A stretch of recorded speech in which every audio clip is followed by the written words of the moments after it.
எல்லாருக்கும் வணக்கம். இந்த கதையை எழுதி உங்களுக்கு சொல்லிட்டு இருக்க என்னுடைய பெயர் இந்து. எல்லாரும் நல்ல உடல் நலத்துடனும் மனமகிழ்ச்சியுடனும் இருக்கணும். வாங்க நாம் இன்னைக்கு சிந்தனை பெட்டகத்துல புதுசா ஒரு கதை பார்க்கலாம். நாம் என்னிலிருந்து பார்க்க போற கதையினுடைய பெயர் தீயில் விழுந்த பனித்துளி. இந்த கதையில வரக்கூடிய பெயர், கதாபாத்திரங்கள், இடம், ஊர், நிகழ்வு எல்லாமே முற்றிலும் கற்பனையானது. யாரையும் எதுக்காகவும் மையப்படுத்தி எழுதல. இது முழுக்க முழுக்க கற்பனையான கதை. கோர்ட் வாசல்ல நிக்கக்கூடிய எல்லாருக்கும் பரபரப்பு அதிகமாவே இருந்துச்சு. மணி இப்போ 1:30க்கு மேல ஆயிடுச்சு. ஆனாலும் அந்த கோர்ட் வாசல்ல காலையில இருந்தே பரபரப்பு. ஏன்னா அப்பேற்பட்ட ஒரு கேஸுக்கு முக்கியமான தீர்ப்பு இன்னைக்கு வழங்கப்படுது. பத்திரிக்கைக்காரங்க, டிவி சேனல்ல இருந்து வந்தவங்கன்னு எல்லாரும் வெயிட் பண்ணிட்டு இருக்கிறாங்க. இப்போ கொஞ்ச நாளாவே ஹாட் டாபிக்கா பேசிட்டு இருக்கக்கூடிய இந்த கேஸ்க்கு இன்னைக்கு தீர்ப்புன்னு வழங்கியிருக்கிறாங்க. எல்லாரும் அங்கங்க மைக்க வச்சுக்கிட்டு அவங்கவங்க சேனலுக்கு என்ன வேணுமோ சொல்லிட்டு இருக்கிறாங்க. பல இடங்கள்ல பலவிதமான குரல்கள் கேக்குது. குற்றம் சாட்டப்பட்ட ரீனா தண்டிக்கப்படுவாரா? ராய்க்கு நியாயம் கிடைக்குமா? ஒரு புறம் இந்த மாதிரி கேட்க, ரீனா மீது நிஜமாலுமே குற்றம் இருக்கிறதா? ஒரு பெண் எப்படி மனம் துணிந்து இப்படி பண்ண முடியும்? இப்பெல்லாம் பெண்கள் இந்த மாதிரி பண்றது நல்ல ட்ரெண்ட் ஆயிட்டே போயிட்டு இருக்குது. இன்னொரு பக்கம், ராய்க்கு நீதி கிடைச்சே ஆக வேண்டும். பெண்களுக்கு மட்டும்தான் அநீதி நடக்குமா? ஏன் ஆண்களுக்கு நடக்காதா? ஆண்களுக்கான நியாயம் கிடைச்சே ஆகணும். இந்த மாதிரி பல இடங்கள்ல பல குரல் கேட்டுட்டு இருக்க அதே நேரத்துல அந்த கோர்ட் வாசல்ல ஒரு கார் நிக்க, அந்த கார்ல இருந்து வக்கீல் ஒருத்தர் இறங்கி வராரு. எல்லாரும் அவரை போய் சூழ்ந்துகிட்டு, சார், ரீனாவோட தரப்புல நீங்க ஆஜரானீங்க. 1 மாசமா இந்த கேஸ் நடந்துட்டு இருக்குது. இப்போ ஜட்ஜ்மெண்ட்டும் சொல்ல போறாங்க. ஆனா உங்க தரப்புல ரீனா எந்த தப்பும் பண்ணலன்னு நீங்க ப்ரூவ் பண்ணவே இல்லையே சார். அப்போ தீர்ப்பு உங்களுக்கு எதிராக தான் வரப்போகுதுன்னு உங்களுக்கு நல்லாவே தெரியுமா? அவர் எதுவுமே பேசாம நகர்ந்து நகர்ந்து கோர்ட் ரூம்னுடைய என்ட்ரன்ஸ்ல நிக்கிறாரு. ஆல்ரெடி அங்க நின்று அழுதுட்டு இருக்கக்கூடிய ரீனாவோட அப்பா ஆரோக்கியராஜ் அவர் வரதை பார்த்துட்டு பக்கத்துல போய் கையை பிடிச்சுக்கிறாரு. சார், என்ன சார் இது? 1 மாசமா என் பிள்ளை எப்படியாவது காப்பாத்தி குடிப்பீங்கன்னு நினைச்சேன். ஆனா கடைசியில தீர்ப்பு நாள் வரைக்கும் நின்றுடுச்சு.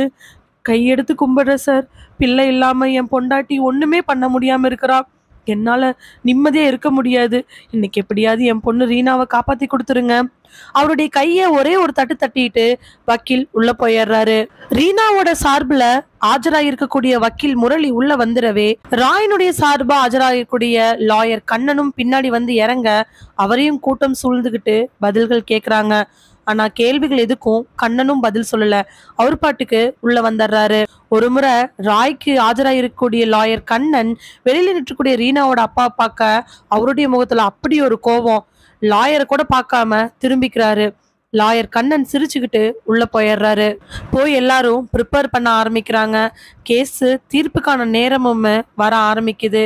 தீர்ப்பு சொல்றதுக்கு கோர்ட்ல ரீனாவை ஆஜர்படுத்துறதுக்காக போலீஸ் கூட்டிட்டு வராங்க. 2 லேடி கான்ஸ்டபிளோட ஜீப்ல இருந்து இறங்கி வர ரீனாவை சூழ்ந்த கேமராக்களும் மைக்கும் என்னென்ன கேள்விகளை கேட்கணுமோ எல்லாத்தையும் தூக்கி எறிகிறாங்க. ரீனா எதுவுமே பேசாம அமைதியா வந்துட்டு இருக்கிறாங்க. ஏன் இப்படி டிஸ்டர்ப் பண்றீங்க?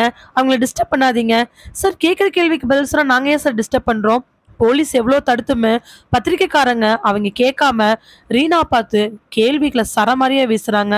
என்ன காரணம் மேம் நீங்க இப்படி பண்ணிட்டீங்க? ஒரு கொலை பண்ற அளவுக்கு நீங்க துணிஞ்சிருக்கீங்க மேம். நீங்க அவரை விரும்பிட்டு தான் இருந்தீங்க, அவர் மட்டும் உங்களை விரும்பலையே மேம். ஆனா நீங்க சொந்த ஊரை விட்டுட்டு எதுக்காக அங்க போய் அவரை கொன்னீங்க? இந்த மாதிரியான கேள்விகள் கேட்க ரீனா கண்ணை ஒரு முறை இறுக்க மூடிட்டு தன்னுடைய கைகளை எடுத்து காதை மூடலான்னு போகும் பொழுது கையில் இருக்கக்கூடிய விலங்கு அதை தடுக்குது. அதை கூட கவனிக்காம அவ ட்ரை பண்ணி காதை க்ளோஸ் பண்ண போற நேரத்துக்குள்ள கோர்ட் ரூமோட வாசல் வந்துடவே அந்த ரூம்குள்ள கூட்டிட்டு போறாங்க. ரீனாவை பார்த்த உடனே ரீனாவோட அப்பாவுக்கு கண்ணெல்லாம் தண்ணி, மனசெல்லாம் படபடக்குது. கண்ணு, ரீனா பக்கத்துல வர, ஆனா கூட வந்த போலீஸ்காரங்க தடுத்து நிறுத்திடுறாங்க. ரீனா யாரையும் பார்க்காம எதுவும் கேட்காம லேடி கான்ஸ்டபிள்ஸ் எங்க கூட்டிட்டு போறாங்களோ அங்க போறா. இன்னும் கொஞ்ச நேரம் ஜட்ஜ் வந்ததுக்கு அப்புறமா தீர்ப்பு வழங்கப்படுது. 1 மாசமா நடந்த கேஸ்ல தீர்ப்பு என்னவா இருக்கும்னு இருக்கிற எல்லாருக்கும் தெரியும். இருந்தாலும் தீர்ப்புக்காக வேண்டிக்கிட்டு காத்துட்டு இருக்கிறாங்க ரீனாவோட குடும்பம். தன்னோட இடத்துல இருந்து வேகமா சாவி எடுத்துக்கிட்டு 2-3 ஃபைல் எல்லாம் கையில எடுத்துக்கிட்டு வேகமா கிளம்புறாரு லாயர் கௌதம் கிளம்புற அதே நேரத்துல முன்னாடி நின்று அவருடைய ஃப்ரெண்டு வெங்கட், ஏய் எங்க போற? என்ன இப்படி கேக்குற? முக்கியமான கேஸ் ஒண்ணு பார்க்கணும்ல. அவங்க கிட்ட போய் விசாரிக்கிறதுக்காக போயிட்டு இருக்கிறேன். அவங்க டாக்குமெண்ட்ஸ் குடுக்குறேன்னாங்க. ஒண்ணும் கொடுக்கல. சொத்து தகராறுல அண்ணன் தம்பி அடிச்சுக்கிறாங்களோ இல்லையோ என்னை கொன்றுவாங்களாட்டு இருக்குது. இவங்கள கேட்டா அவங்கள கேக்குறாங்க, அவங்கள கேட்டா இவங்கள கேக்குறாங்க. இதுல அந்த தம்பி கேக்குறாரு, 2 பேத்துக்கும் சேர்ந்து நீங்களே வாதாடுறீங்களான்னு. ஏன் தடுக்கிற? என்ன வெங்கட் பிரச்சனை? ஏய் கௌதம், என்ன நடந்துட்டு இருக்குது? எவ்வளோ சுவாரஸ்யமான விஷயம் கோர்ட்ல போயிட்டு இருக்குது. நீ பாட்டு கிளம்பி போறேன்னு சொல்ற. என்ன சுவாரஸ்யமான விஷயம்? ஏய் அந்த பொண்ணு ரீனா. ஓ, அத சொல்றியா? அது நல்லா ஞாபகம் இருக்கு. ஆனா அதுக்கும் நமக்கும். ஏய் கௌதம் நில்லு. அந்த பொண்ணுக்கு என்ன தண்டனை கொடுக்குறாங்கன்னு பார்த்துட்டு போலாம். நியாயம் வெல்லுதா இல்ல அநியாயம் வெல்லுதா நமக்கு தெரிஞ்சிருமல்ல. எவ்வளோ தைரியம் இருந்திருந்தா அவ தன்னுடைய லவ்வரை கூட்டிட்டு போய் கொலை பண்ணியிருந்திருப்பா. அவ மனசுக்குள்ள எவ்வளோ தைரியம் இருக்கணும். டேய் அது ஏதோ சூழ்நிலை சந்தர்ப்பம். அப்படிலாம் கிடையாது. முன்னாடியெல்லாம் வேற மாதிரி. இப்பெல்லாம் பொண்ணுங்க செம்ம ஷார்ப்பு. அவளோட பிளாஷ்பேக்லாம் கேட்டேன்னு வச்சுக்கோ, அவ ஜகஜால கில்லாடின்னு உனக்கே நல்லா தெரியும். நாசூக்கா சொந்த ஊர்ல இருந்து வேற ஊருக்கு கூட்டிட்டு போய் அந்த பையனை போட்டு தள்ளியிருக்கிறா. நல்ல வேலைக்கு கண்டுபிடிச்சு அந்த பிள்ளை மேல கேஸ் கொடுத்தங்காட்டி மாட்டுனான். இல்லைன்னா என்ன ஆயிருக்கிறது? அந்த பையன் செத்துட்டும் அந்த இடத்த விட்டு அவ விட்டுட்டு வந்திருக்கிறா. ஆனா அப்படின்னு வெங்கட் பேசும் பொழுதே பின்னாடி இருந்து மீராவோட குரல் கேக்குது. ஏய் சும்மா நிறுத்துடா. எப்ப பார்த்தாலும் அவளே குறை சொல்லிக்கிட்டு. அவன் என்ன பண்ணான்னு யாருக்கு தெரியும்? செத்து போனா வந்து உண்மை சொன்னாதான் தெரியும். மீரா, நீ பாத்தியா அவன் புத்தி காட்டுற? அப்படி இல்ல வெங்கட், அந்த பொண்ணுக்கு என்ன சூழ்நிலையோ சந்தர்ப்பமோ அதனால இப்படி பண்ணிருக்கா. எப்படி எப்படி? ஆசையா லவ் பண்ற பையனை சொந்த ஊர்ல இருந்து வேற ஊருக்கு கூட்டிட்டு போய் பிளான் பண்ணி பக்காவா கொலை பண்ணிட்டு அவனை அதே இடத்துல விட்டுட்டு மேடம் ஊருக்கு வந்துருவாங்களாமா. அங்க இருக்கிற யாரும் கண்டுபிடிக்க மாட்டாங்களாமா, கேஸ் கொடுக்க மாட்டாங்களாமா. ஊருக்கு வந்ததுக்கு அப்புறமா அவனுக்கிடம் எந்த விதமான கான்டாக்டும் இல்லாம அவன்கிட்ட இருந்து எந்த விதமான ஃபோன் காலும் பண்ணாம மேடம் இருந்தாங்களாம். இதெல்லாம் நம்புற மாதிரியே இருக்குது. மீரா, நான் ஒன்னு சொல்லட்டுமா? அந்த கேஸை கம்ப்ளீட்டா உனக்கு நல்லா தெரியும். அப்படி இருந்தும் நீ அந்த பொண்ணுக்கு சப்போர்ட் பண்றது எனக்கு ரொம்ப ஆச்சரியமா இருக்கு. எல்லாத்தையும் விடு. நீ ஒரு லாயர் தானே. இந்த கேஸை நீ கேண்டில் பண்ணியிருந்தீன்னா அந்த பொண்ணுக்கு நிஜமாலுமே நீ நியாயம் வாங்கி கொடுத்துருப்பியா? இல்ல வெங்கட், எல்லாமே சரிதான். அவ பிளான் பண்ணி கூட்டிட்டு போய் கொண்டிருக்கிறாதான். ஆனா என்னடா பண்ண முடியும்? சரி சரி, நல்லா இருக்குது போ இந்த கேஸ். திரும்பின வெங்கட், டேய் ஒரு ½ ஜட்மெண்ட் சொல்லிடுவாங்க. வா என்னன்னு போய் பார்க்கலாம். நம்ம ஜட்ஜி பிரகாஷ் ராஜ் தான் சொல்றாரு. அவர் சொல்ற ஜட்மெண்ட்ல ஏதாவது ட்விஸ்ட் இருக்கும். அதெல்லாம் நமக்கு லேர்னிங் தானே. அப்படி சொன்னதுக்கு அப்புறமா கௌதம், சரி வா என்ன நடக்குன்னு போய் பார்க்கலாம். உள்ளுக்குள்ள போக முடியாது. மக்களோட மக்களா வெளியில் நின்று தெரிஞ்சுக்க வேண்டியதான். வா போலாம். கோர்ட்ல குற்றவாளி கூண்டுல ரீனா நின்றுட்டு இருக்க. ரீனாவோட தரப்பு வக்கீல், ராயினுடைய தரப்பு வக்கீல் எல்லாரும் ஆஜராக ஜட்ஜ்க்கு வெயிட் பண்ணிட்டு இருக்கிறாங்க. 2 நிமிஷத்துல ஜட்ஜ் பிரகாஷ் வந்து எல்லாரையும் பார்த்து கையெடுத்து கும்பிட, பிரகாஷ் ராஜை பார்த்து எல்லாரும் கும்பிட்டு அவருடைய அனுமதிக்கு அப்புறமா உட்காடுறாங்க. கொஞ்ச நேரம் டீட்டெயில்ஸ் எல்லாம் படிச்சவரு அங்க இருக்கிற சபையை பார்த்து, ஏதாவது சொல்லணுமா? யாராவது பேசணும்னு நினைக்கிறீங்களா? டக்குன்னு ராயினுடைய லாயர் எந்திரிக்கிறாரு. யுவர் ஆனர், நாங்க பேசுறதுக்கு ஒண்ணுமே இல்லை. ஆல்ரெடி இந்த கேஸை 1 மாசமா டிஸ்கஸ் பண்ணியாச்சு. இதுல குற்றவாளி கொண்டு நிற்கக்கூடிய ரீனா மேல எந்த விதமான நியாயங்களும் கிடையாது. ஆகஸ்ட் 18ஆம் தேதி அன்னைக்கு சொந்த ஊரான சென்னையில இருந்து தர்மபுரிக்கு போய் அங்க ஒரு ஹோட்டல்ல தன்னுடைய காதலன் ராய் கூட ஸ்டே பண்ணிருக்காங்க. காலையில 2 பேர் ஒட்டுக்கா தான் போயிருக்காங்க. ராயினுடைய ஆதார் கார்டுல தான் அந்த ரூம் போட்டிருக்கிறாங்க. அன்னைக்கு முழுக்க அங்க இங்கன்னு சுத்திட்டு நைட்டு ரூமுக்கு வந்தவங்க டின்னர் ஆர்டர் பண்ணியிருக்காங்க. டின்னர் ஆர்டர் பண்ணி ரீமா மட்டும் சாப்பிடல, ராய் சாப்பிட்டு இருக்கிறாரு. அவரு சாப்பிட்டு முடிச்ச உடனே ரீமா ஏதோ ஒரு காரணங்கள் சொல்லிட்டு ஊருக்கு கிளம்பி வந்துட்டாங்க. அவர் அந்த சாப்பாடு சாப்பிட்டாருன்னு தெரிஞ்சதுக்கு அப்புறமா தான் அவங்க கிளம்பி வந்திருக்கிறாங்க. காரணம், அந்த உணவுல ரீமா விஷம் கலந்துருக்காங்க. ஊருக்கு வந்து 2 நாள் ஆயுமே ராய் ஃபோன் பண்ணலன்னு தெரிஞ்சு கூட ரீமா கான்டாக்ட் பண்ணல. அதுக்கப்புறமா போலீஸ் கேஸ் ஆகி அங்க இருக்கக்கூடிய போலீஸ் எல்லாரும் இன்வெஸ்டிகேட் பண்ணி சில தடயங்கள் கிடைச்சு ரீமா போய் விசாரிக்கும் பொழுது அவங்க குற்றத்தை ஒத்துக்கல. ஆனா ராயனுடைய உணவுல கலந்திருந்த விஷத்தினுடைய மீதி பாட்டில் ரீனாவோட ஹேண்ட்பேக்ல இருந்துச்சு. இதை வச்சு மட்டும் எப்படி ரீனாவை நம்ம குற்றவாளின்னு சொல்ல முடியும்? இந்த கேள்வி நிறைய பேர்த்தோட மனசுல எழுந்திருக்குது. ஆனா அதுக்கான சாட்சிகளையுமே நாங்க உங்ககிட்ட கொடுத்துட்டோம். ரீனாவே அந்த இடத்துக்கு போய் மருந்து வாங்கிட்டு வந்து பயன்படுத்தியிருக்காங்க அப்படிங்கறதுக்கான சாட்சிகள் இருக்குது. சென்னையில இருந்து தர்மபுரிக்கு வாண்டடா ராயை கூட்டிட்டு போய் ஆகஸ்ட் 18ஆம் தேதி அன்னைக்கு ஹோட்டல்ல ஸ்டே பண்ண வச்சு காலையிலேருந்து ஈவினிங் வரைக்கும் ஃபுல்லா ஜாலியா இருந்துட்டு நைட்டு டின்னர் ஆர்டர் பண்ணி அந்த டின்னர்ல விஷத்தை கலந்து ராய்க்கு கொடுத்து சாப்பிட சொல்லிட்டு தான் மட்டும் டின்னர் சாப்பிடாம நைட்டு 9:30க்கு மேல தர்மபுரியிலேருந்து கிளம்பி எகெயின் சென்னைக்கு வந்திருக்காங்க, எந்த விதமான காரணமும் இல்லாம. அவரு அதுக்கப்புறமா ஸ்லோவா நைட்டு 1 o'clock காட்ட இறந்துருக்கிறாரு. தான் இங்கிருந்து ஊருக்கு போனதுக்கு அப்புறமா தான் ராய் இறக்கணும்னு பக்காவா பிளான் பண்ணி ரீனா அந்த ஸ்லோவான ஆனா ஒரு 6 மணி நேரத்துல இறக்குற மாதிரியான விஷயத்த கலந்து கொடுத்துருக்குறாங்க. அதுக்கான சாட்சிகள், அதுக்கான ப்ரூஃப் எல்லாமே ஆல்ரெடி கோர்ட்ல சப்மிட் பண்ணப்பட்டுருச்சு. பக்காவா 100% இந்த குற்றத்தை ரீனா தான் பண்ணியிருக்காங்கன்னு உங்களுக்கு நாங்கள் நிரூபிச்சிட்டோம். இதுக்கு மேல எங்ககிட்ட எந்த விதமான சாட்சியும் இல்லை. இவ்வளோ நாள் இந்த கேஸை நாங்கள் வாதாடல வச்சு பார்க்கும் பொழுது இந்த கொலையை பண்ணது ரீனா நல்லா தெரியும். அதனால அவங்க தக்க தண்டனை கொடுக்குற மாதிரி பணிவுடன் கேட்டுக்கொள்கின்றேன். பெண் ஆண் இருவரில் யார் தவறு பண்ணியிருந்தாலும் அந்த தவறுக்கான நியாயம் கிடைச்சே ஆகணும். இந்த மாதிரி பெண்கள் பண்ண மாட்டாங்க அப்படிங்கிற நம்பிக்கை அவங்களுக்கு தவறான வழியில எக்காரணத்தை கொண்டும் பாதுகாப்பா இருந்துடக்கூடாது. அதனால ஒரு பையனுடைய உயிரை வாங்கின இந்த பெண்ணுக்கு சரியான தண்டனை கொடுப்பீங்கன்னு நம்புறேன் யுவர் ஆனர் சொல்லிட்டு ராயினுடைய வக்கீல் உட்காந்துக்கவே அதுக்கப்புறம் எதுவுமே பேசாம நின்றுட்டு இருக்கிறாரு. ரீனாவோட வக்கீல் எந்திரிச்சு நின்னவரு கோர்ட்டை மட்டும் அட்ஜஸ்ட் பண்ணிட்டு நின்றுட்டு இருக்க எல்லாரும் அவரையே பாக்குறாங்க. அவர் ஏதாவது பேசுவாரான்னு யோசிச்சுட்டு இருக்க 2 நிமிஷம் கழிச்சு அவரு தன் கையில இருக்கக்கூடிய சீட்டை ஒரு முறை தடவி பார்த்துட்டு நிமிர்ந்து பேசுறாரு. யுவர் ஆனர், எங்க தரப்புல இருக்கக்கூடிய சாட்சிகளையும் எங்க தரப்புல இருக்கக்கூடிய நியாயங்களையும் ஏற்கனவே இந்த கோர்ட்ல வாதாடியாச்சு. எங்க தரப்பு நியாயம் உங்ககிட்ட சொல்லப்பட்டுச்சு.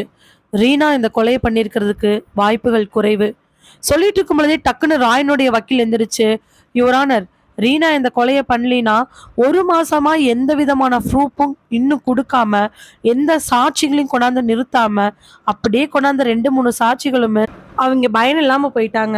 அவங்க சொன்னது எதுவுமே ஏத்துக்கிற மாதிரி இல்லை. அப்படி இருக்கும் பொழுது எப்படி குற்றவாளிக்கு நாம நியாயத்தை வாங்கி கொடுக்க முடியும்? எதிர்த்தரப்பு வக்கீல் என்ன பேசியுமே ரீனாவோட வக்கீல் எதுவுமே பேசாம அமைதியா நிக்கிறாரு. ஜட்ஜ் இதை பார்த்துட்டு, உட்காருங்க சொன்ன உடனே எல்லாரும் உட்காந்துக்கிறாங்க. தீர்ப்பு வழங்குறதுக்காக இன்னொரு முறை அந்த கேஸை ஃபுல்லா பார்க்கணும்னு சொல்லிட்டு தான் குடிச்சிட்டு இருக்கக்கூடிய எல்லாத்தையும் எடுத்து பார்த்துட்டு இருக்கிறாரு ஜட்ஜ் பிரகாஷ்ராஜ். இது எல்லாத்தையும் ஒரு ஓரமா நின்று பார்த்துட்டு இருக்கக்கூடிய கௌதம் வெங்கட்டை பார்த்து, என்னப்பா இது, இந்த கேஸ்ல ரீனா சைடு எந்தவித நியாயமே இல்லையா? வக்கீல் சும்மாவே நிக்கிறாரு. இல்ல கௌதம், அவரும் எல்லாமே ட்ரை பண்ணி பார்த்துட்டாரு. குற்றவாளி எப்படி நியாயமா இருக்க முடியும்? கலெக்ட் பண்ண எல்லாமே வேஸ்டா போச்சு. ஏன்னா அதுக்கு பக்காவான எல்லா டாக்குமெண்ட்டையுமே தோ கண்ணன் சார் வச்சிருந்தாரு. அதே மாரி 2-3 சாட்சி கூட்டு வந்தாங்க. அவங்களும் வந்து சொதப்பிட்டாங்க. எனக்கு தெரிஞ்சு இந்த கேஸை ஃபுல்லா நான் டீட்டெயிலாக பார்த்துக்கிட்டே தான் வந்துட்டு இருக்கேன். இதை வெளியில ஒரு மக்களா இருந்து மட்டும் நான் பார்க்கல. கண்ணன் சார் நிற்கிறார்ல, அவர்கிட்டையுமே முரளி சார் 2 பேர்த்துக்கிட்ட நான் ஃபுல்லாவே பேசிட்டேன். 2 தரப்புலையும் கேட்கும் பொழுது ரீனா மேல தப்புன்னு நல்லாவே தெரியுது. என்ன காரணம் தெரியல, பக்காவா பிளான் பண்ணி அந்த பையனை கூட்டிட்டு போய் போட்டு தள்ளிட்டா. எனக்கு தெரிஞ்சு இதுக்கு ஒரே ஒரு காரணம் தான் இருக்கணும். என்ன காரணம்? அந்த பையன் ஹேண்டிகேப்டு. என்ன சொல்ற? ஆமா, அந்த பையன் ஹேண்டிகேப்டு, அது உனக்கு தெரியாதா? ஏண்டா ஊரே பரபரப்பா பேசிட்டு இருக்கிற கேஸை பத்தி உனக்கு தெரியலன்னு சொல்ற? சரி சரி சொல்லு. அதான்ப்பா, அந்த பையன் மாற்றுத்திறனாளி, லவ் பண்ணிட்டு இருந்திருக்கிறாங்க. திடீர்னு தன்னோட அத்தை பையன் ராஜேஷை வீட்டில் பார்த்துருக்குறாங்க. ராஜேஷ் வீடு பயங்கரமான ஆளு. அதனால கொஞ்ச நாளாவே மேடம்க்கு ராஜேஷ் மேல ஆசை இருந்திருக்குது. இது என்ன பண்றதுன்னு தெரியாம முடிச்சுட்டு இருந்தவ இவன் விடமாட்டான்னு முடிவு பண்ணிட்டு போட்டு தள்ளிட்டா. அதான் உண்மை. கேள்வி வெங்கட்ட பார்த்து கேட்கலான்னு கௌதம் வாயை எடுக்கும் பொழுதே ஜட்ஜ் பேச ஆரம்பிக்க உடனே எல்லாரோட கவனம் அங்க போகுது. இந்த கேஸை கிட்டத்தட்ட 1 மாச காலமா நம்ம தீர விசாரிச்சுக்கிட்டு இருக்கிறோம். கொடுத்துருக்கக்கூடிய விஷயங்கள், வந்திருக்கக்கூடிய சாட்சிகளினுடைய வாக்குமூலங்கள் எல்லாத்தையும் வச்சு பார்க்கும் பொழுது ரீனா மேல தவறு இருக்குதுன்னு தான் தெரிய வருது. இருந்தாலும் ஒரே ஒரு வாய்ப்பா ரீனாட்ட நான் ஒரு கேள்வி கேட்கணும்னு நினைக்கிறேன். ரீனா பார்த்தவரு, இங்க பாருமா, நம்மளுடைய லா பிரகாரம் குற்றவாளிக்குமே வாய்ப்புகள் கொடுக்கப்படும். உனக்கு ஏதாவது சொல்லணும்னா சொல்லு. இந்த 1 மாத காலங்களா நீ சொல்லணும்னு நினைச்சிட்டு இருந்த ஏதாவது இருந்துச்சுன்னா இப்ப சொல்லு. அதனால உண்மையில ஏதாவது நியாயம் இருந்துச்சுன்னா அதுக்கேத்த மாதிரி இந்த கேஸை பார்க்கலாம். சொல்லுமா. உடனே கூட்டத்துல சலசலப்பு. 2-3 வார்த்தைகள் எல்லாமே பலமாவே கேக்குது. பொண்ணா இருக்குங்காட்டி தான் இன்னொரு வாய்ப்பு கொடுப்பாங்களாட்டு இருக்குது. அப்போ இந்த பொண்ணு என்ன தப்பு பண்ணாலும் பசங்க கம்மன் இருக்கலாம், அப்படிதானே? பசங்களுக்கு இந்த உலகத்துல எந்த விதமான பாதுகாப்பும் கிடையாது. பொண்ணுங்கிற போர்வையில் இருந்து என்ன தப்பு வேணாலும் பண்ணலாம். இந்த மாதிரியான வார்த்தைகள் எல்லாமே கேட்க சலசலப்பு அடக்கணுங்கிறதுக்காக அவரு 3 முறை ஆர்டர் சொல்ல கொஞ்சம் அந்த சலசலப்பு அடங்குது. ரீனா எதுவுமே பேசாம கீழே குமிஞ்சு நின்னுட்டு இருக்கிறா. ஆனா கண்ணு மட்டும் லைட்டா கலங்கி நிக்குது. ரீனா, உன் பக்கத்துல ஏதாவது நியாயம் இருக்காமா? நீ ஏதாவது சொல்லணும்னு நினைக்கிறியா? ரீனா முதல்ல தலையை நிமிர்ந்து ஜட்ஜை பார்க்கறா. ஜட்ஜை பார்த்துட்டு அவ ஏதோ பேசலான்னு ஆரம்பிக்கிறா. எல்லாருடைய கவனமும் ரீனா மேலேயே இருந்துச்சு. கௌதம், வெங்கட், மீரா இவங்க எல்லாரும் கூட ரீனாவோட வார்த்தைக்காக காத்துக்கிட்டு இருந்தாங்க. அவ தன்னுடைய கண்ணை தொடச்சுக்கிட்டு வாயை திறந்து முதல் வார்த்தை பேசுறா. 1 மாசம் கழிச்சு, யுவர் ஆனர், என்னுடைய சைடு சொன்ன அடுத்த நிமிஷம் எங்கேயோ இருந்து வந்த ஒரு குண்டு ரீனாவோட மேல வந்து டப்புன்னு படவே அந்த குண்டு பாஞ்ச உடனே அவ அந்த இடத்துலயே கீழே விழுந்துடுறா. அவ்வளவுதான். கூட்டத்துக்குள்ள பயங்கரமான சலசலப்பு. மக்கள், பிரஸ்லேருந்து வந்தவங்க, அங்க சுத்தி இருந்தவங்கன்னு கூட்டம் கலகலன்னு ஓடிட்டு இருக்குது. எந்த பக்கத்துல இருந்து துப்பாக்கி சத்தம் வந்துச்சோ அந்த பக்கம் போலீஸ்ல இருந்து எல்லாரும் திரும்பி பார்க்கறாங்க. நிறைய பேரு உயிரை காப்பாத்திக்க ஓட, கொஞ்சம் பேர் மட்டும் ரீனாவை சுட்டது யாரா இருக்குங்கிற ஆர்வத்துல அந்த புறம் திரும்பி பார்க்க அவங்களுடைய கண்ணுக்கு கிடைச்சது தோல்வி மட்டும்தான். ஏன்னா மக்கள் வெள்ளத்துல யாரு சுட்டாங்கன்னு கண்டிப்பா கண்டுபிடிக்க முடியாத ஒரு சூழ்நிலை. கோர்ட் வெளியிலிருந்து வந்த அந்த குண்டு சத்தம் அங்க பெரிய சலசலப்பை ஏற்படுத்த கூட்டத்தோட கூட்டமா எல்லாரும் நகர ஆரம்பிக்கிறாங்க. ரீனா கீழே சரிஞ்சு விழுக ரீனாவை நோக்கி அவங்க அப்பா, வக்கீல் எல்லாரும் ஓடி வர ஜட்ஜுக்கு பாதுகாப்பு கொடுத்து அவரை கூட்டிட்டு போயிடுறாங்க. கௌதம் வேகமா ஒடியாந்து வந்து ரீனா பக்கத்துல நிக்கிறதுக்கு முன்னாடியே ரீனாவை ஆம்புலன்ஸ்ல தூக்கிட்டு போறாங்க. பரபரப்புலயே அந்த கோர்ட் இருக்க ரீனாவை தூக்கிட்டு போற ஆம்புலன்ஸை நோக்கி போறான் கௌதம். கொஞ்ச நேரத்துல ஒரு இடத்துல நின்றுட்டு இதுக்கு மேல எங்க ஓடுறதுன்னு தெரியாம நிக்கிறவனுக்கு பக்கத்துல வந்து நிக்கிறாங்க வெங்கட்டும் மீராவும். டேய், என்னடா இதெல்லாம் அப்படி நடக்குது? கோர்ட்ல இந்த மாதிரி நடந்தே கிடையாதுடா. இந்த பொண்ணோட கேஸ்ல இப்படி நடக்குது, என்னவாடா இருக்கும்? இல்ல வெங்கட், இதுக்கு பின்னாடி வேற என்னமோ இருக்குது. என்னடா சொல்ற? இல்ல, ரீனா இந்த கொலையை பண்ணியிருப்பாளா இல்லையாங்கிறது 2வது கேள்வி. ஆனா ரீனாவை ஏன் கொல்லணும்? அப்போ இதுக்கு பின்னாடி வேற ஏதோ விஷயம் இருக்குன்னு தானே அர்த்தம். ஆமா அப்படிங்கிற மாதிரி வெங்கட்டும் மீராவும் தலையாட்ட ஆம்புலன்ஸ் போற வழியே பார்த்துட்டு நிக்கிறான் கௌதம். ஆட்கள் நடமாட்டம், போலீஸ், வக்கீல், ஜட்ஜுன்னு இருக்கக்கூடிய ஒரு இடத்துல ரொம்ப தைரியமா குற்றவாளி கூண்ல நின்றுட்டு இருக்கக்கூடிய ஒருத்தர் மேல துப்பாக்கி சூடு நடத்திட்டு கண்ணிமைக்கிற நேரத்துல அங்கிருந்து கணம் தவறாம ஓடி போயிருக்கிறாங்க. அப்போ இதுக்கு பின்னாடி என்னதான் இருக்கும்? அந்த கோர்ட்ல வக்கீல்ஸ்லாம் இருக்கக்கூடிய ஏரியாவுக்கு பக்கமா கௌதம் வேக வேகமா நடந்து போக அவன் கூட அதே வேகத்துக்கு நடந்து போறான் வெங்கட். ஏன்டா கௌதம் என்னை போட்டு இப்படி சாகடிக்கிற? டேய், உனக்கு தான் அந்த 2 பேர்த்தையும் நல்லா தெரியும்னு சொன்னேன்ல, அவங்ககிட்ட போய் சும்மா பேசுவான். ஏய், அந்த பிள்ளை குண்டடிப்பட்டு ஆஸ்பத்திரியில் படுத்திருக்கு. யாரு புண்ணியமோ நெஞ்சுக்கு வந்த குண்டு அந்த பிள்ளையோட இடது கையில பட்டு அது மயக்கமாயிடுச்சு, ஐசியூல் இருக்குது. ஆனா இப்ப இந்த கேஸ் இன்னும் பரபரப்பா போயிட்டு இருக்குது. நாம போய் டிஸ்டர்ப் பண்ணோம்னா எரிஞ்சு தாண்டா விழுகுவாங்க. நீ தேவையெல்லாம் பிரச்சனை பண்ற. இப்ப இந்த கேஸ் தெரிஞ்சு மட்டும் நீ என்ன பண்ண போற? தெரிலடா, என்ன பண்ணுவேன்னு தெரில. ஆனா ஏதோ மனசுக்குள்ள இதுல ஏதோ ஒரு தப்பு இருக்கிற மாதிரி தோணுது. அது என்னன்னு தெரிஞ்சுக்கணும்னு உள் மனசு துடிக்குது.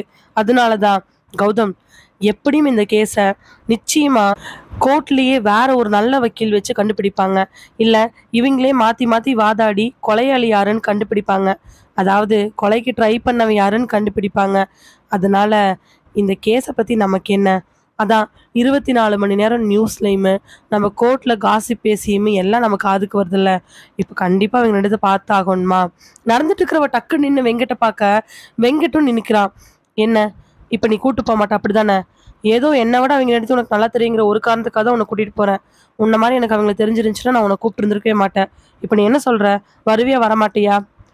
பெருமூச்சு விட்டவன் வரேன் வா கௌதம கூட்டிட்டு போறான். கரெக்டா அது லஞ்ச் டைம் முடிஞ்சு ஒரு ரூம்ல 2-3 ஜூனியர் வக்கீல் வெளியில வர கை வாஷ் பண்றதுக்காக டிஃபன் பாக்ஸோட போறத பாக்குறாங்க. டக்குனு நின்ன வெங்கட் கௌதம பார்த்து, இந்த ரூம்ல தான் இருக்காரு. கண்ணன் தானே? ஆமா. அந்த பையன் ராய்க்காக வாதாடினவர் தானே? ஆமாண்டா. லஞ்ச் டைமு, இப்பதான் சாப்பிடுவாங்க போல. நம்ம வெயிட் பண்ணி பார்ப்போமா? சொல்லிட்டு இருக்கும் பொழுதே உள்ள இருந்து இன்னொருத்தர் வர அவங்க 2 பார்த்து, யாருப்பா, என்ன வேணும்? அது திரும்பி பார்க்குறாங்க, கையில கோட் கிடையாது. நார்மல் ட்ரெஸ்ல வந்திருக்கோம். அவங்களும் வக்கீல்ன்னு தெரியல. நாங்களும் வக்கீல் தான். "ஓ! சார் சொல்லுங்க சார். உள்ள கண்ணன் சார பார்க்க முடியுமா?" "இந்த ஒரே நிமிஷம் சார்." கை கூட வாஷ் பண்ணாம உள்ள போனவன் உடனே வந்து உள்ள வர சொல்றாரு சார். கண்ணன் வர சொன்ன உடனே கௌதம், வெங்கட் 2 பேரும் அந்த ரூம்குள்ள போறாங்க. சாப்பிட்டு, கை கழுவி, கையெல்லாம் தொடச்சு, தன்னோட சேருக்கு வந்து உட்கார்றதுக்கு முன்னாடி இவங்க 2 பேத்தையும் பார்த்து, "ஆ வாங்க தம்பி. நீங்க வெங்கட் தானே?" "ஆமா சார். வெங்கட் தான்." "ம். நெறைய வாட்டி மீட் பண்ணி பேசுன ஞாபகம் இருக்கு. ஆனா திடீர்னு பேரு கொஞ்சம் நேரம் ஆயிடுச்சு." "பரவால்ல சார். இவரு பேரு கௌதம் சார். என்னுடைய ஃப்ரெண்டு. இங்க தான் சார் வக்கீலா." "தெரியும், தெரியும். ஒரு 6 மாசத்துக்கு முன்னாடி அந்த பெரியவர் ஒருத்தர் தனியா வந்து போராடும் பொழுது, நீங்க தானே அவர் கேஸ முடிச்சு குடுத்தீங்க." "ஆமா சார். நல்லா ஞாபகம் இருக்கு." சொல்லிக்கிட்டே அவர் சேர்ல வந்து உட்கார, "பரவால்லடா. நீயே 4, 5 கேஸ் எடுக்குற. அதுல ஏதோ ஒண்ணாவது தெரிஞ்சிருக்கு பாரு. சும்மா இருடா." ஆப்போசிட்ல இருக்கக்கூடிய சேர்ல போய் உட்கார்ந்ததுக்கு அப்புறமா, கண்ணன் அவங்க 2 பேத்தையுமே புருவ சுருக்கத்தோட என்ன அப்படிங்கிற மாரி பார்த்துட்டு, கேள்வி கேட்கறதுக்கு முன்னாடியே கௌதம் டக்குன்னு, "சார், அந்த பொண்ணு ரீனாவோட ஸ்டோரி பத்தி கேட்கலான்னு தான் சார் வந்தோம்." ஆச்சரியமானவரு, "ஸ்டோரியா? அது ஸ்டோரி இல்லப்பா. உண்மையா நடந்தது." "Sorry sir. அந்த கேஸ் பத்தி தெரிஞ்சுக்கலான்னு வந்தோம்." "ஆச்சரியமா இருக்கே! இந்த கேஸ பத்தி நீங்க எந்த சோசியல் மீடியா ஓப்பன் பண்ணீங்கனாலும் விளக்கமா சொல்லுவாங்க. பத்தாத குறைக்கு அவங்களுக்கு வியூஸ் போகணும் அப்படிங்கிறதுக்காக எல்லா சேனலும் ரீனா ராய் கேஸ், ரீனா ராய் கேஸ்ன்னு போட்டு கிளி கிளின்னு கிழிச்சிட்டு இருக்காங்க. அதுல என்னைய வேற உள்ள இன்க்ளூட் பண்றாங்க. இதெல்லாம் நீங்க பார்த்துட்டுமா இங்க வந்திருக்கீங்க?" "சார், இப்போ கேட்கறது, கேட்டதுக்கு அப்புறமா ஒரு சிலர் சொல்றது, இதெல்லாம் வேற சார். இந்த கேஸ உள்ள இருந்து பார்த்து, யார் மேல தப்பு, யார் மேல சரின்னு தெரிஞ்சுக்கிட்டு, அத நியாயத்துக்காக போராடுறவங்களோட வாயில கேட்டோம்னா தான் எப்படி இருக்குன்னு தெரியும். அதனால தான் சார் நான் உங்கள பார்க்க வந்தேன்." சிரிச்சவரு, "அப்போ நியாயத்துக்காக நான் தான் போராடுறேன்னு உங்களுக்கே தெரியுது. அந்த முரளிக்கு இதுல சான்ஸ் இல்லைன்னு நீங்க நினைக்கிறீங்க அப்படித்தானே?" டக்குன்னு அமைதியான கௌதம் வெங்கட்ட ஒரு முறை பார்த்துட்டு, "அப்படி சொல்ல வரல சார். கேஸ ஃபுல்லா கேட்டதுக்கு அப்புறமா, ராய் மேல எந்த தப்பும் கிடையாது. நடந்திருக்கிற விஷயங்கள் எல்லாம் பார்க்கும் பொழுது, ரீனா மேல மிஸ்டேக் இருக்குமோ அப்படிங்கிற மாரி எண்ணம் எல்லா பக்கம் பரவிருச்சு. அதனால தான் சார்." அவரு கொஞ்சம் முன்னாடி வந்து உட்கார்ந்து, "கௌதம், அந்த பொண்ணு தான் தப்பு பண்ணியிருக்காங்க. அந்த பொண்ண தவிர வேற யாரும் இந்த கொலைய பண்ணியிருந்திருக்க முடியாது. பக்காவா அந்த பொண்ணு அந்த ஹோட்டலுக்கு பக்கத்துல இருக்கக்கூடிய ஒரு கடைக்கு போயி, பாய்சன் வாங்கி, அந்த மருந்த தான் பேக்ல வச்சிருக்கிறா. குடுத்தவரு அவர் கையால தான் பில் குடுத்தேன்னு பக்காவா சொல்றாரு. அண்ட் அது மட்டும் கிடையாது. அந்த கடைக்கு அவ வந்துட்டு போன சிசிடிவி கேமராவும் இருக்கு. அவ வாங்குன அந்த மருந்து கவருக்குள்ள தான் இந்த பாய்சன வச்சிருக்கிறா. ஹேண்ட்பேக்ல எடுத்துட்டு போயி, அத ரூம் வரை கொண்டு போயி, சாப்பாடு ஆர்டர் பண்ணி, ஃபுட் வந்ததுக்கு அப்புறமா, அத உள்ள மிக்ஸ் பண்ணிட்டு, இவ மட்டும் சாப்பிடாம வந்திருக்கா. இது எல்லாத்துக்கும் கோர்வையா எங்ககிட்ட டாக்குமெண்ட்ஸுமு, சாட்சிகளுமு, கூடவே சிசிடிவி ஃபுட்டேஜும் இருக்கு. கம்ப்ளீட்டா இது எல்லா சீனும் கிடைக்கலினாலும், முக்கியமான சீனுகளுக்கெல்லாம் நாங்க வச்சிருந்திருக்கிறோம். அத கோர்ட்ல நாங்க சப்மிட் பண்ணோம். உங்களுக்கு ஜட்ஜ் பிரகாஷ பத்தி நல்லாவே தெரியும்னு நெனைக்கிறேன். சாட்சிகள் பக்காவே இருந்தாலுமே, அவர் தீர விசாரிச்சு தான் தண்டனை குடுப்பாரு. அப்பேற்பட்டவரே இந்த பொண்ணு மேல மிஸ்டேக்குன்னு கண்டுபிடிச்சிட்டாருன்னா, குற்றவாளி அந்த பொண்ணா தான் இருக்கும். சார், ஆனா காரணம் என்னன்னு இப்ப வரைக்கும் யாரும் அழுத்தி சொல்ல மாட்டேங்கிறாங்க சார். இதுக்கு காரணம் என்னவா தான் சார் இருக்கும்? Very simple. இந்த பொண்ணு ரீனாவும், அந்த பையன் ராயும் ரொம்ப வருஷமா லவ் பண்ணிட்டு இருக்கிறாங்க. எங்கேயோ ஒரு பக்கம் மீட் பண்ணி, அதுக்கப்புறமா ரீனா தான் முதல்ல ராய லவ் பண்ண ஆரம்பிச்சிருக்காங்க. ராய் நல்ல திறமையானவரு. அவரு நெறைய விஷயங்கள் சின்ன வயசுலேருந்தே பண்ணிட்டு இருந்திருக்காரு. அத பார்க்க பார்க்க ரீனாவுக்கு ரொம்ப ஆசை வந்திருக்குது. ரீனா தான் போய் பேசியிருக்காங்க. இதுல முக்கியமான விஷயம் என்னன்னா, ராய்க்கு பிறவியிலிருந்தே காதும் கேட்காது, வாயும் பேச வராது. செய்கை மொழியால மட்டும் தான் இத்தனை திறமைகள பண்ணிட்டு இருந்திருக்காரு. அது மட்டும் இல்லாம அன்ஃபார்ச்சுனேட்டா ஸ்கூல் போயிட்டு வரும்பொழுது 12th ஸ்டாண்டர்ட் படிக்கும் பொழுது ஆட்டோலருந்து கீழ விழுந்து ஆக்சிடென்ட் ஆயி, அவருடைய இடது கால் கொஞ்சம் குட்டையா இருக்கும். மீன்ஸ் அவருடைய 2 ஷூவும் ஒரே ஹைட்ல இருக்காது. ஷூ போட்டு நடந்தாருன்னா நார்மலா நடக்கிற மாரி இருக்கும். ஷூ கழட்டுனா அவருடைய இடது கால் கொஞ்சம் குட்டையாவும், வலது கால விட கொஞ்சம் உயரம் கம்மியா தான் இருக்கும். இது எல்லாமே தெரிஞ்சு தான் ரீனா லவ் பண்ணிட்டு இருந்திருக்காங்க. ஆரம்பத்திலிருந்தே ரீனாவ ராய் அவாய்ட் பண்ணிட்டே இருந்திருக்காரு, தன்னுடைய குறைகள வச்சு. ஆனா இருந்தாலும் ரீனா அத எதையும் பொருட்படுத்தாம, இப்படி இருந்துமே இவர் திறமையா இருக்காரு, பார்க்கறதுக்கு நல்லா இருக்காரு, அந்த மாரி நெறைய எண்ணங்கள்ல காதலிச்சிருக்காங்க. ஆனா ஒரு 8 வருஷத்துக்கு அப்புறமா ரீனாவுக்கு வீட்ல மாப்பிள்ளை ஃபிக்ஸ் பண்ணாங்க. அவங்களுடைய சொந்த மாமா பையன் தான். அதாவது அவைங்க அம்மாவுடைய கூட பொறந்த அண்ணன் பையன் ராஜேஷ். சார், அது வந்து புரியுது கௌதம். நீங்க என்ன கேட்க வரீங்கன்னு. ரீனா, ரீனாவோட அம்மா, அப்பா எல்லாருமே பிறப்பிலிருந்தே கிறிஸ்டியன்ஸ் தான். ஆனா, ரீனாவோட அம்மா இருக்காங்க இல்லையா, ஆரோக்கிய மேரி, அவைங்களுடைய பிரதர், ஓன் பிரதர் ஒரு ஹிந்து பொண்ண லவ் பண்ணி மேரேஜ் பண்ணிக்கிட்டதுனால, அவைங்க பையனுக்கு ராஜேஷ்ன்னு பேர் வச்சிருக்காங்க. அவரு இப்போ கன்வெர்ட்டட்ன்னு சொல்ல முடியாது. நான் கன்வெர்ட்டட்ன்னு சொல்ல முடியாது. எம்மதமும் சம்மதம் அப்படிங்கிற மாரி முடிவுல இருக்கக்கூடிய ஒரு குடும்பம். இந்த காலத்துல அப்படிப்பட்ட குடும்பம் இருக்கிறது ரொம்ப ஆச்சரியம் இல்லையா? அதனால ரீனாவோட அம்மாவாகிய ஆரோக்கிய மேரியுடைய அண்ணன் பையனுக்கு தான் ரீனாவை கொடுக்கணும்னு ஃபேமிலி பக்காவா முடிவு பண்ணியிருக்கக்கூடிய சூழ்நிலையில ரீனா அந்த பையனை கல்யாணம் பண்ணிக்க மாட்டேன்னு முதல்ல அப்போஸ் பண்ணியிருக்காங்க. அப்புறமா ராஜேஷ் ஃபேமிலி ரொம்ப பெரிய பணக்கார ஃபேமிலி. அவரும் பார்க்கறக்கு நல்லா இருப்பாரு. எந்த குறையும் இல்லாத பையன், கை நிறைய சம்பாதிக்கிற பையனை அப்படி இப்படின்னு பிரைன் வாஷ் பண்ணியிருக்காங்க. ரீனாவும் 2 பக்கம் மாறுற மாதிரி சூழ்நிலையில தான் இவனை என்ன பண்ணுறதுன்னு தெரியாம ஒரே யோசனை. அதனால இப்படி பண்ணிட்டாங்க. சரி, எனக்கு ஒரு டவுட்டு. சொல்லுங்க. அதுக்கு ரீனா ராயை விட்டுட்டே போயிருந்துருக்கலாமே. கொன்றுக்கணுங்கிற அவசியம் கிடையாதுல்ல. ஆ, அப்படி கூட பண்ணியிருந்திருக்கலாம். ஆனால் ஒருவேளை 8 வருஷமா லவ் பண்ணிட்டு ஒரு பையனை விட்டுட்டு போறா அப்படின்னு அந்த பையன் ஒருவேளை கேஸ் போட்டானாலோ. ரீனாவும் ராய் லவ் பண்ணது மோஸ்ட்லி அவங்க ஃப்ரெண்ட்ஸ்க்கு எல்லாமே தெரியும். ராயை ரீனா விட்டுட்டு போறதுக்கு என்ன காரணமா இருக்குன்னு யாரும் யோசிக்க மாட்டாங்க. டக்குன்னு எடுத்த உடனே அவனுடைய மாற்றுத்திறனாளியா இருக்கங்காட்டி தான் விட்டுட்டு போறாளோன்னு ஒரு பழி வந்துடும். அதனால கொன்னுட்டோம்னா அவன் இறந்துட்டான், மறக்க முடியல, வீட்டில் பார்த்தாங்க, கல்யாணம் பண்ணிக்கலாம்னு சொல்லிக்கலாம் இல்லையா? தவறு பண்ணும் பொழுது அதெல்லாம் யோசிக்கவா முடியும்? நிறையா பொண்ணுங்க வேண்டான்னு விட்டுட்டு போறாங்க. ஒரு சில பேர் மட்டும், ரொம்ப ஒரு சில பேர் மட்டும் இல்லாமல் போயிட்டாலே பரவாயில்லன்னு நினைக்கிறாங்க. அந்த மாதிரி கேஸ் தான் இந்த ரீனா. அப்போ ராஜேஷ் கூடான கல்யாணத்துக்கு ரீனா ஓகே சொல்லிட்டாங்க நீங்க சொல்றீங்களா சார்? 100%. அதனால தான் ரீனாவும் ராஜேஷும் சேர்ந்து பர்டிகுலராக காஞ்சிபுரத்துக்கு போய் அப்கமிங்கில் வரக்கூடிய அவங்க என்கேஜ்மெண்ட்டுக்கு பட்டுப்புடவை தயார் பண்ணிட்டு வந்திருக்காங்க. அதுக்கான பில்லு, 2 பேர் வந்ததுக்கான சாட்சி, சாரியை தேடி தேடி ரீனா எடுத்து அந்த சாரியில் ரீனா ராஜேஷ்னு பேர் போடுறதுக்கு ரீனாவே தான் கையால் எழுதி கொடுத்த எல்லா சாட்சிகளும் இருக்குது. வேற ஏதாவது கேள்வி இருக்கா சார்? எனக்கு இன்னொரு சின்ன ஹெல்ப் சார். சொல்லுங்கள். ராய் ஃபேமிலியில் இருக்கக்கூடியவங்களுடைய அட்ரஸ், ஃபோன் நம்பர் இதெல்லாம் கொஞ்சம் கிடைக்குமா சார்? எதுக்காக? இதெல்லாம் வச்சு நீங்கள் என்ன பண்ண போகிறீங்க? நீங்கள் முதல்ல வக்கீலா இல்லை பத்திரிக்கை எழுத வந்திருக்கீங்களா? சார் இல்லை சார், வக்கீல் தான். சரிப்பா, அதுக்காக நீங்கள் ஃபுல் டீட்டெயில் கேட்டு என்ன பண்ண போகிறீங்க? இல்லை சார், சும்மா இந்த கேஸ் என்னன்னு தெரிஞ்சுக்கலாம் தான். கேஸ் என்னன்னு தெரிஞ்சுக்கணுன்னா நீங்கள் எங்கிட்டயே வந்து தெரிஞ்சுக்கலாம். அதையும் மீறி நான் அவைலபிளாக இல்லைன்னா போய் சோசியல் மீடியா பாருங்கன்னு ஆல்ரெடி சொல்லிட்டேன். கண்டிப்பாக ரீனா இப்போ குண்டடிப்பட்டதுனால அது யார் என்னன்னு கண்டுபிடிக்கணுங்கிறதுக்காகவே இந்த கேஸ் இன்னும் பரபரப்பாக போகும். அப்போ நீங்கள் பார்த்துக்கலாம். வெங்கட், என்ன சொல்றது புரியுதா? அந்த வார்த்தையில ஒரு சூச்சமம் இருக்கிறத புரிஞ்சுக்கிட்ட வெங்கட், புரியுது சார், வாடா போலாம், இன்னும் வாடா போலாம். அவர் கூப்பிடவே கௌதம் எந்திரிச்சு வெளியில வந்துடுறாரு.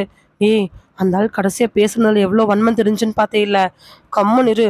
ஏதோ அவர் கூட நான் போக வர பேசி ஐஸ் வச்சதுனால உனக்கு இந்த கேஸை பத்தி கொஞ்சமா சொன்னாரு, இல்லைன்னா சுத்தமா சொல்ல மாட்டாரு. டேய், நாளுக்கு நாள் அந்த கேஸ்ல புது விஷயங்கள் தான் தெரிஞ்சிட்டு இருக்குது. நீ லூசு மாதிரி வளராத கௌதம். இந்த கேஸை தெரிஞ்சு நம்ம என்ன பண்ண போற? போடா, உனக்கு தான் ஒரு கேஸ் கிடைச்சிருக்குல்ல.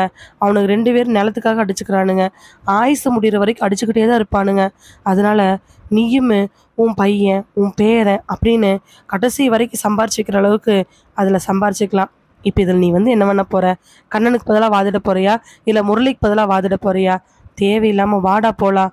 இல்லடா, இந்த கேஸ் என்னன்னு தெரிஞ்சுக்கணும்னு மண்டை ஒரே போட்டு கொடைச்சல்டா. ரீனா, ராய், ராஜேஷ், ஆரோக்கியராஜ், ஆரோக்கிய மேரி இவங்கெல்லாம் பற்றி கண்டிப்பாக தெரிஞ்சுக்கணும். அதே மாதிரி ராய் வீட்டில் அவங்க அப்பா செபாஸ்டின், அம்மா ஸ்டெல்லா, தங்கச்சி விக்டோரியா இவங்க நம்பரில் எப்படியாவது வாங்கி ஆகணும்டா. டேய், அப்போ நீ என்ன சொல்கிற?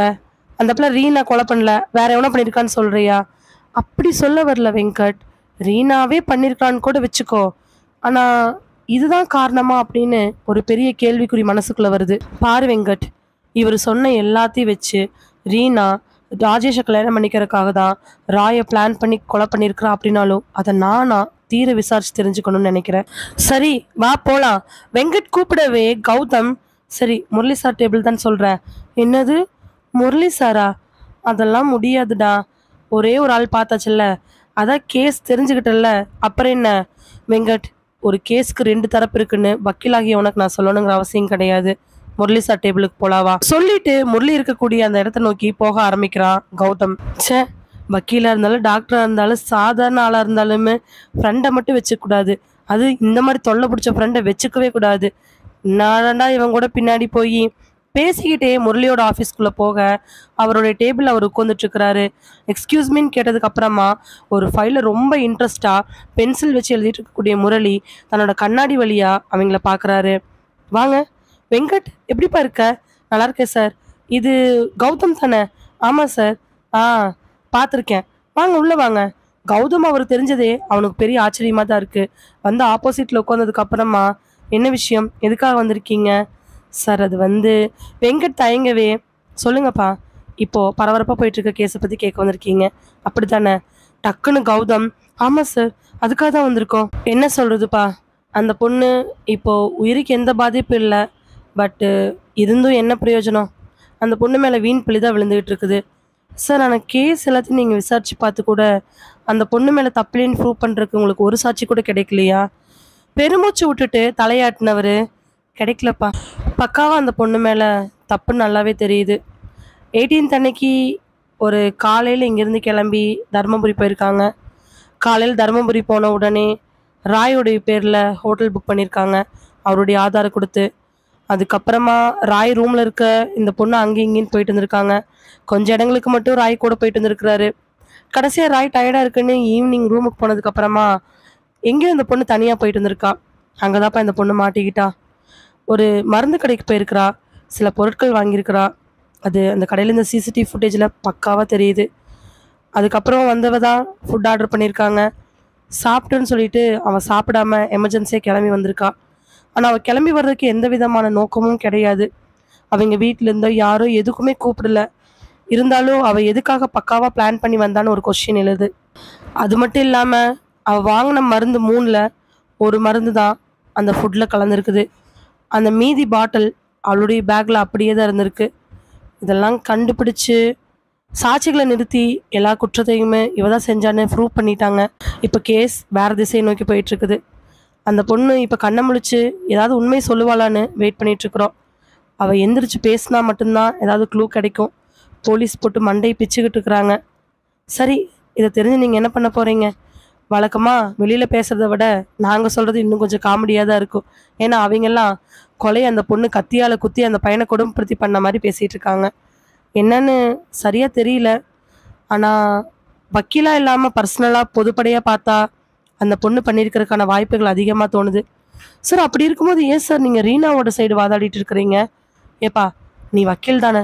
ஆமாம் சார். ஒரு கிளைண்ட் நம்மக்கிட்ட வந்துட்டாங்க, அவங்க இந்த கேஸ் ஹேண்டில் பண்ண சொல்கிறாங்க. அப்போ அவங்களுக்கு நாம் நியாயமாக நடந்துக்கூடாதா? ஆனால் சார் கௌதம், நாம் வக்கீல், எனக்கு உன்னோட எக்ஸ்பீரியன்ஸ் இருக்குது. நம்மளை நம்பி வர கிளைண்ட்டுக்கு நம்ம நியாயமாக இருக்கணும்.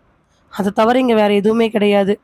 இது என்னுடைய ஃபார்முலா. ஏதாவது வழியில் எப்படியாவது சின்ன ஒரு க்ளூ கிடைச்சாலோ இல்லை ஏதாவது ஒரு ஹெல்ப் கிடைச்சாலோ இந்த கேஸை எப்படியாவது ஒரு நல்ல வழியில் கொண்டு போயிடலாங்கிற எண்ணம் மனசுக்குள்ளே வந்துக்கிட்டே இருக்குது. அதுக்கு போலீஸ் டிபார்ட்மெண்ட் ஏதாவது ஹெல்ப் பண்ண மாட்டாங்களான்னு ஏங்கிட்டு இருக்கேன்.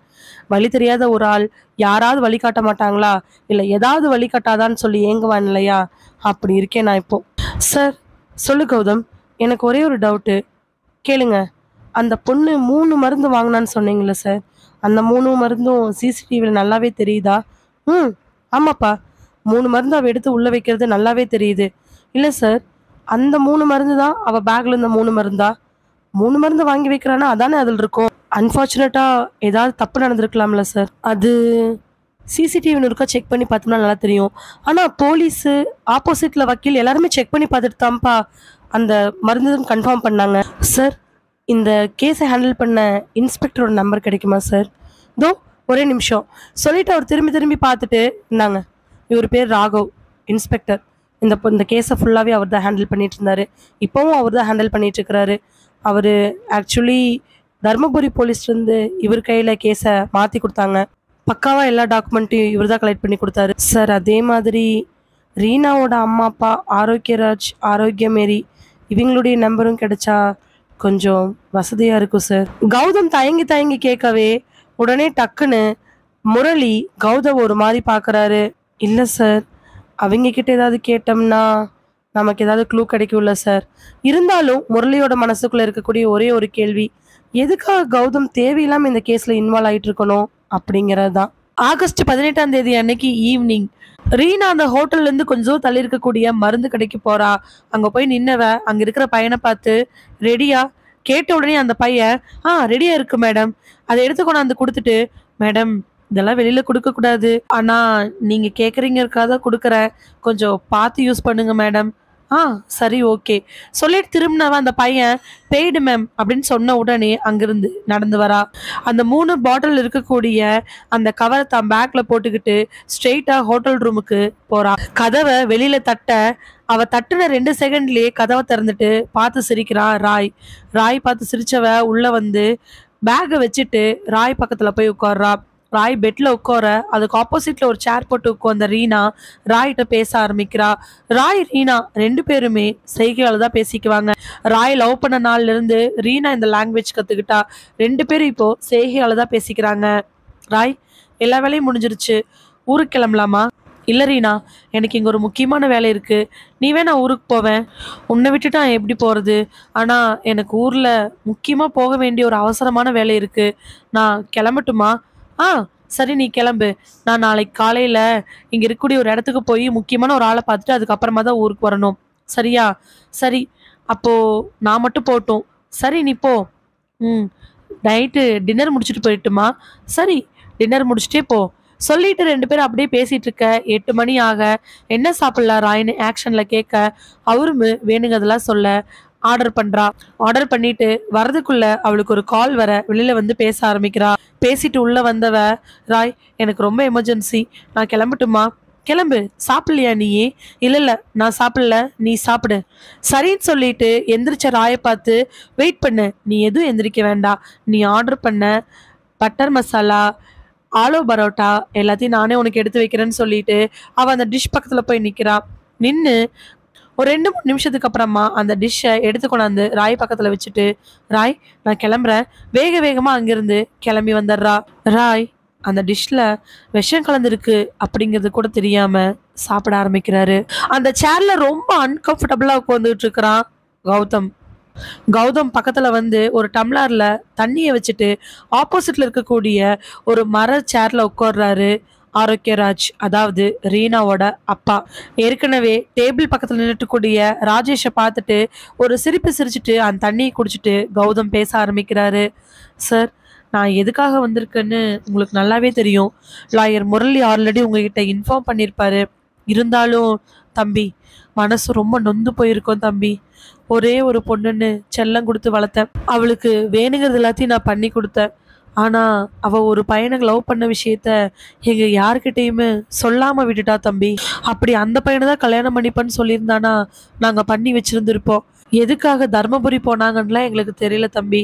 ஆனா தோ இங்க நிக்கிறானே ராஜேஷ், என் வீட்டுக்கார அம்மாவோட சொந்த அண்ணன் பையன், இவனுக்கு தான் அவ கூட நிச்சயதார்த்தம் முடிஞ்சிருந்துச்சு. பொண்ணு பார்க்க வர அன்னைக்கோ நிச்சயதார்த்த அப்பவோ எதுவுமே சொல்லல, ஆசையா புடவை எடுக்க போனா, நகை எடுக்க போனா. அப்பா நம்ம முறை பிரகாரம் வேண்டாம்ப்பா, தாலியே நான் வாங்கிக்கிறேன்ப்பான்லாம் சொல்லி தாலி செயினுக்கெல்லாம் கூட நாங்கள் ஆர்டர் கொடுத்துட்டோம். அப்படி இருக்கும் பொழுது நான் ஒருத்தரை லவ் பண்ணுறங்கிற விஷயத்த எங்ககிட்ட சொல்லாமல் போனதுக்கான காரணமே எங்களுக்கு புரியல. இல்லை அந்த பையனை லவ் பண்ணலை, அந்த பையனை நான் கல்யாணம் பண்ணிக்கிறதுக்கு இஷ்டம் இல்லை அப்படின்னா எதுக்காக அந்த பையன் கூட தர்மபுரி வரைக்கும் போயிருந்துருக்கோன்னு பெரிய சந்தேகம். ஆனால் தம்பி அவன் நிச்சயமாக இந்த கொலையை பண்ணியிருக்க மாட்டா. ஏன், எப்படி, யாருனால, இவளை வச்சுக்கிட்டு யாராவது இதை பயன்படுத்திக்கிட்டாங்களான்னு எனக்கு தெரியல தம்பி. டக்குன்னு ராஜேஷை பார்த்து உங்ககிட்ட ஏதாவது இதை பற்றி சொல்லியிருக்காங்களா? இல்லை சார், இதை பற்றிலாம் எதுவுமே எங்கிட்ட சொல்ல கிடையாது. அவள் இந்த மாதிரி ஒன்று பண்ணுறா அப்படிங்கிற விஷயமே எனக்கு இப்போ தான் தெரியும். அதுவும் அந்த பையனை கொலை பண்ணிட்டான்னு போலீஸ் வீட்டுக்கு வந்ததா மாமா எனக்கு ஃபோன் பண்ணி சொன்னார். அப்போ தான் சார் தெரியும்.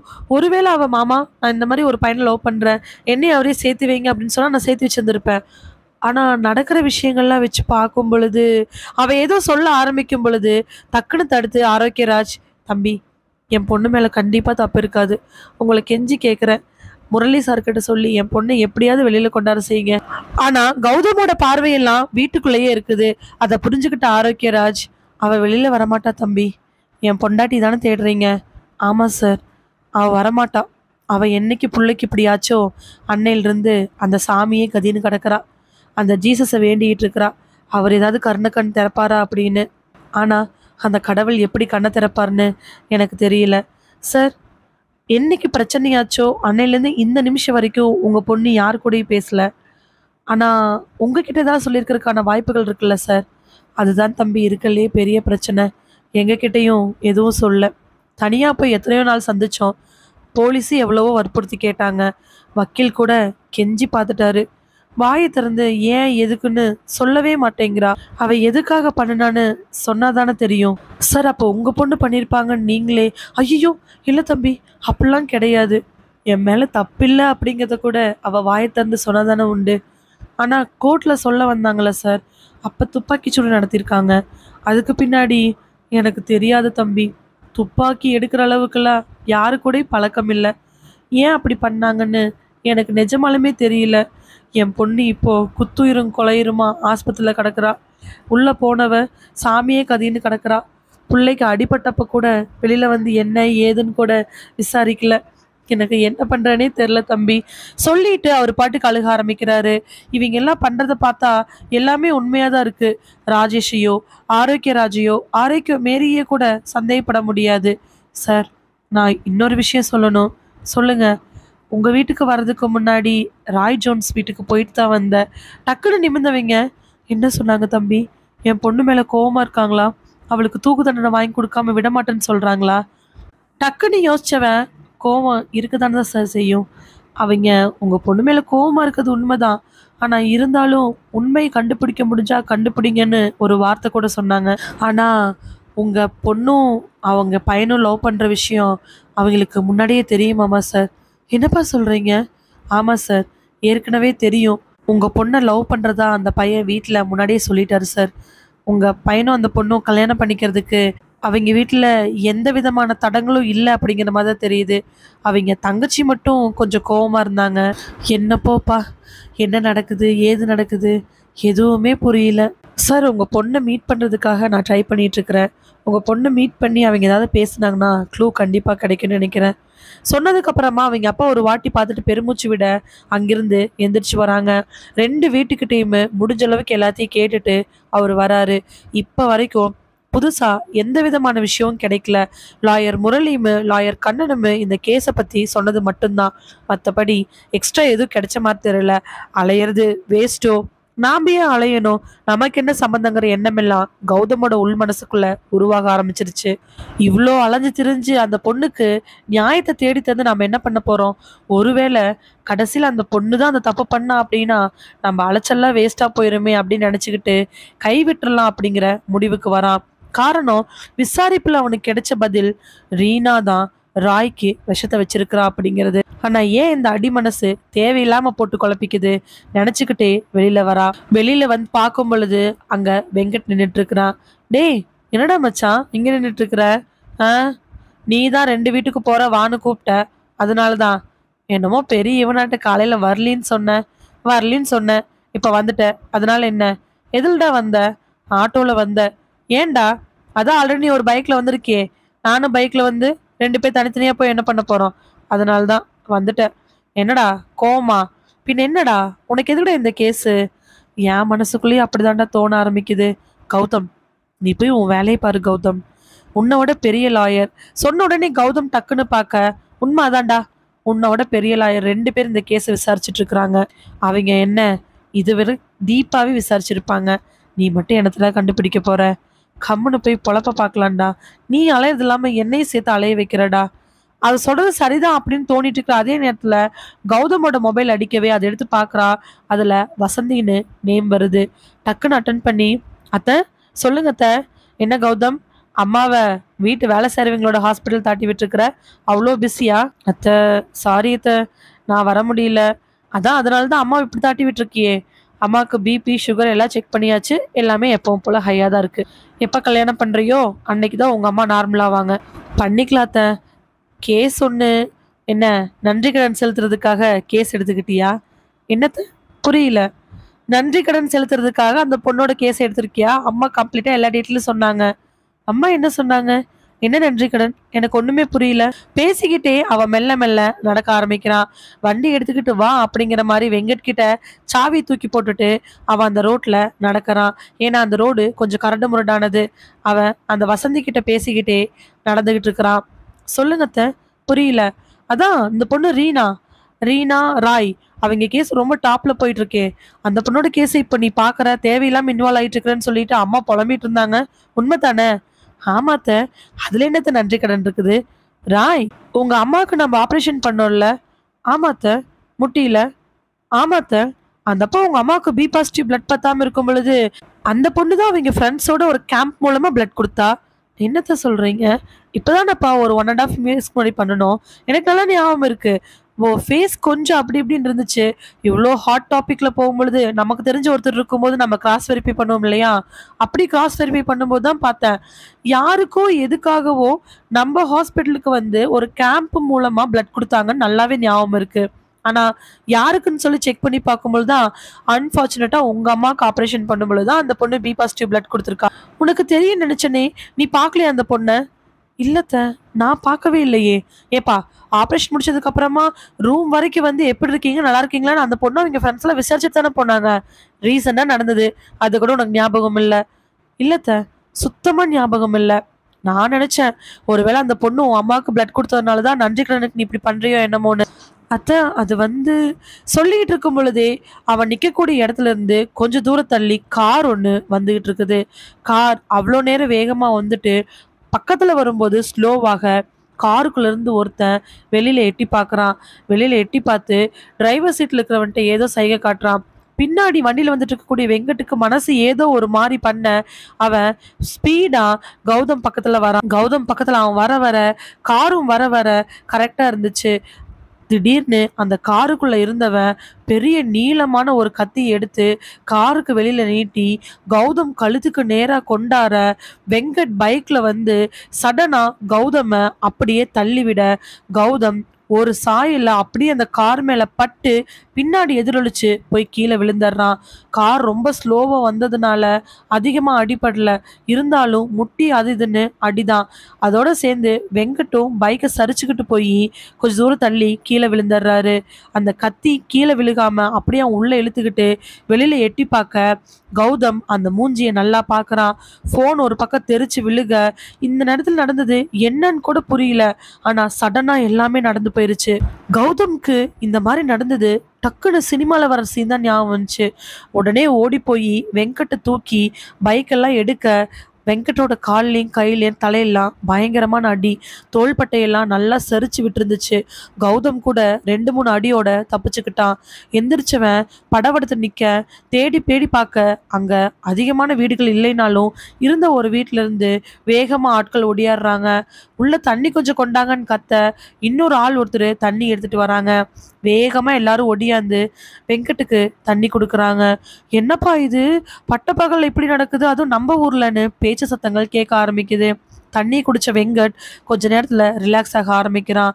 கௌதமோட படபடப்பும் அப்படியே இறங்க ஆரம்பிக்குது. டேய் கௌதம், என்னடா இது, யாருடா அவனுங்க? சத்தியமா தெரிலடா யாருன்னு. இல்லடா கௌதம், இது ஏதோ பெரிய விஷயமாட்டு இருக்குது. அந்த பொண்ணோட கேஸ் நீ எடுத்ததுக்கு அப்புறம் தான் இந்த மாதிரி நடந்திருக்குது. அப்போ அந்த பொண்ணு கேஸ்ல சம்மந்தப்பட்ட எவனோ ஒருத்தன் தான் உன்னை இப்படி பண்ணணும். எனக்கு அப்படிதான் தோணுதுடா வெங்கட். சாதாரணமா ஒரு லவ் பண்ற பையனை அந்த பொண்ணு கொல்லிருப்பா, கொல்ல ட்ரை பண்ணியிருப்பா. அதனாலதான் இந்த மாதிரி நடக்குது நான் நினைச்சுக்கிட்டு இருந்தேன். ஆனா கோர்ட்ல அந்த பொண்ணை துப்பாக்கி சூடு நடத்திருக்காங்க. இங்க அசால்ட்டா பட்ட பகல்ல வீடெல்லாம் இருக்கக்கூடிய இடத்துல கூட கத்தி எடுத்துக்கிட்டு வெட்ட வராங்க. அப்போ இதுக்கு பின்னாடி ஏதோ ஒரு பெரிய கேங் இருக்குடா. டேய், அப்போ நீ அந்த பொண்ணு கேஸ்ல இன்வால்வ் ஆகிருக்கிறது யாருக்கோ நல்லா தெரிஞ்சிருக்குது. அப்படி தெரிஞ்ச ஆள் தான் உன்னை இப்படி துரத்திட்டு வராங்க. ஆனா யார் பண்றாங்கன்னு தெரிலடா. எதா இருந்தாலும் கௌதம், இந்த நிமிஷத்தோட நிறுத்திடுடா. வேண்டாம். இல்லடா மச்சான், ஏற்கனவே எங்க அத்தை ஒரு சில விஷயங்கள் சொன்னாங்க. அப்ப கூட யோசிச்சேன். ஆனா இந்த நிமிஷம் முடிவு பண்ணிட்டேன். இந்த கொலையை ரீனா தான் பண்ணாளா? இந்த கொலைக்கு பின்னாடி யார் இருக்காங்க? ராய் உயிரோடு இருக்கிறதுனால என்ன பிரச்சனை? இதெல்லாம் எனக்கு தெரிஞ்சே ஆகணும். கண்டிப்பா இந்த கேஸு என்ன ஏதுன்னு நான் தெரிஞ்சுப்பேன். அதனால எனக்கு என்ன ஆனாலும் பரவாயில்ல. இந்த கேஸை கைவிடுற ஐடியால கிடையாது. டேய், லூஸ் மாதிரி வளராதடா. இந்த கேஸை நீ எடுத்து என்னடா பண்ண போற? நீ இப்படி இருக்கிறதுனால உன் உயிருக்கு தாண்டா ஆபத்து. இந்த கேஸ் நமக்கு வேணாண்டா. அந்த பொண்ணு எப்படியோ போயிட்டு போறா. தெரிஞ்சு மட்டும் நாம என்ன பண்ண போறோம்? டக்குன்னு யோசிக்காத கௌதம். இல்லை மச்சா, கேஸ் என்னது என்னாலும் பரவாயில்ல. நான் இந்த கேஸில் இன்வால்வ் ஆக போகிறேன். உடனடியாக நாளைக்கு கிருஷ்ணகிரி போக தான் போகிறேன். போயிட்டு வந்து அந்த பொண்ணு ரீனாவை நாளைக்கு மீட் பண்ண தான் போகிறேன். கேஸில் என்னனாலும் பரவாயில்ல. தர்மபுரியில ஒரு குறிப்பிட்ட இடத்துக்கு போய் பைக்கை நிறுத்துறாரு கௌதம். கௌதம் பைக்கை ஸ்டாப் பண்ணிட்டு போனை எடுத்து யாருக்கோ கால் பண்ணலாம் அப்படின்ட்டு போறதுக்குள்ள பின்னாடி இருந்து இன்னொரு பைக் சத்தம் கேக்குது. திரும்பி பார்க்க அங்க தர்மபுரியில அந்த ஸ்டேஷனுடைய எஸ்ஐ மணி நின்றுட்டு இருக்கிறாரு. அதாவது எந்த ஹோட்டல்ல ராய் இறந்து கடந்தாரோ அந்த ஹோட்டல் சைடில் இருக்கக்கூடிய ஸ்டேஷனுடைய இன்சார்ஜ் எஸ்ஐ அங்க வந்து நிக்கிறாரு. Sir, good morning sir. Good morning sir. Inspector Raghav எனக்கு கால் பண்ணார் சென்னையிலிருந்து. நீங்கள் வரதா, அதனால தான் நான் உங்களை பார்க்க வந்தேன். ஆமாம் சார். சார், இந்த கேஸில் எப்படியாவது குற்றவாளியை கண்டுபிடிக்கணும், எப்படியாவது இந்த கேஸில் ஜெயிக்கணும்னு லாயர் முரளி ரொம்ப இன்ட்ரெஸ்டாக இருக்காரு. அதனால தான் எல்லாத்துக்குமே மற்றவங்கிட்ட ரெக்வஸ்ட் பண்ணிட்டு இருக்கிறாரு. சொல்லப்போனால் இன்ஸ்பெக்டர் ராகவ் கிட்டேயும் எங்கிட்டையும் ரெக்வஸ்ட் பண்ணதே முரளி தான். காரணம், முரளிக்கு இந்த கேஸில் வின் பண்ணணும். தோற்று போய் ஜட்ஜ்மெண்ட் சொல்கிற நேரத்தில் ஏதோ ஒரு நல்ல நேரத்தினால ஜட்ஜ்மெண்ட் தள்ளி போய் நிற்கிது. அப்போது இதுக்கு பின்னாடி வேற எதாவது இருக்குமோ, ஏதாவது நமக்கு ஒரு ஆதரவு கிடைக்காதான் நினச்சிட்டு இருந்தாரு. நீங்கள் இந்த கேஸில் இன்வால்வ் ஆகிருக்கிறதுனால ஏதாவது ஹெல்ப் பண்ண மாட்டீங்கன்னு அவரும் ஏங்குறாரு. ஆமாம் சார், இந்த கேஸ் என்னமோ மனசுக்குள்ளே உறுதிக்கிட்டே இருந்துச்சு. அதனால தான் நான் இன்வால்வ் ஆனேன். ஃபஸ்ட்டு ஸ்டார்டிங்கில் என்னுடைய க்யூரியாசிட்டிக்கு தான் நான் வந்தேன். அப்புறம் தான் முரளி சார் பேச பேச எனக்கு அவருக்கும் இந்த கேஸில் வின் பண்ணுறதுக்கு ஹெல்ப் பண்ணணுங்கிற எண்ணம் வந்துடுச்சு. சரி சார், நீங்கள் கேட்ட எல்லா டாக்குமெண்ட்ஸும் ஆல்ரெடி உங்களுக்கு கொடுத்தது தான். இப்போ நீங்கள் எதுக்காக தருமபுரி வந்திருக்கீங்க? சார், நான் அந்த ஹோட்டலில் இருக்கிறவங்கள யாராவது மீட் பண்ண முடியுமா? சாரி சார், அது பெரிய ஹோட்டல். அந்த ஹோட்டலில் நாங்கள் ஆல்ரெடி நிறைய வாட்டி என்கொயரி பண்ணிட்டோம். பர்சனலாக அந்த ஹோட்டலுடைய சிஇஓ கூப்பிட்டு இனிமேல் இது விஷயமா என்கொயரிக்கு வராதிங்க, நாங்கள் எல்லா ஃபுட்டேஜுமே எல்லா விதமான வாக்குமூலங்களும் கொடுத்துட்டோன்னு சொல்லிட்டாங்க. நாம் இனிமேல் அந்த ஹோட்டலுக்குள்ளே போனோம் அப்படின்னா அது பெரிய பிரச்சனையாகும். பத்தாததுக்கு ராயனுடைய லாயர் கண்ணன் தேவையில்லாமல் பிரச்சனை பண்ணுவார். அது எங்கள் மேலேயே தப்பாக முடிஞ்சிடும். இந்த கேஸில் நீங்கள் ப்ராப்பராக இன்வால்வ் ஆகலை. முரளி சாருக்கு ஏதோ ஹெல்ப் பண்ணுறதுக்காக நீங்கள் உள்ளே வந்திருக்கீங்க. அதனால் நம்ம மேலே தான் சார் தப்பாக வரும். அந்த ஹோட்டல் பற்றி ஏற்கனவே கொடுத்ததை விட வேறு எந்த விதமான விஷயங்களும் நம்ம இனிமேல் கலெக்ட் பண்ண முடியாது. இதில் இருக்கிறது மட்டும்தான். அப்போது நிச்சயமாக பார்க்க முடியாதுல்ல? கண்டிப்பாக முடியாது சார். வேற எங்கேயாவது இருக்கா? ஆமாம் சார், நான் தருமபுரி வந்தேன்னா 2 இடத்துக்கு போகணும்னு நினச்சேன். ஒன்று அந்த ஹோட்டல், இன்னொன்று ரீனா மருந்து வாங்கினா சொல்லக்கூடிய அந்த கடைக்கு போகணும். யோசிச்சவர் டக்குன்னு, சரி சார், அந்த கடைக்கு வேணால் போய் பார்க்கலாம். அது அந்த ஹோட்டல்லேருந்து கொஞ்சம் தூரம் தள்ளி இருக்கக்கூடிய சாதாரண கடை தான், அங்கே எந்த பிரச்சனையும் வராது சொல்லிட்டு 2 பேரும் அந்த கடைக்கு போய் நிற்கிறாங்க.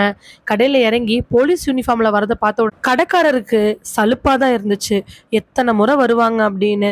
முன்னாடி போய் நின்ன உடனே, சொல்லுங்கள் சார், இந்த 1 மாதத்துக்கு முன்னாடி ஒரு பொண்ணு ஒருத்திங்க வந்து மருந்து வாங்கிட்டு போனாங்கல்ல? தெரியும் சார், இந்த கேஸ் விஷயமா நீங்களே நிறைய வாட்டி இங்கே வந்திருக்கீங்க. அதான் சார் எல்லாமே கொடுத்துட்டோமே சிசிடிவிலேருந்து. வந்தப்போ எந்த பையன் மருந்து கொடுத்தானோ அந்த பையனும் உங்ககிட்ட வாக்குமூலம் கொடுத்துட்டான்.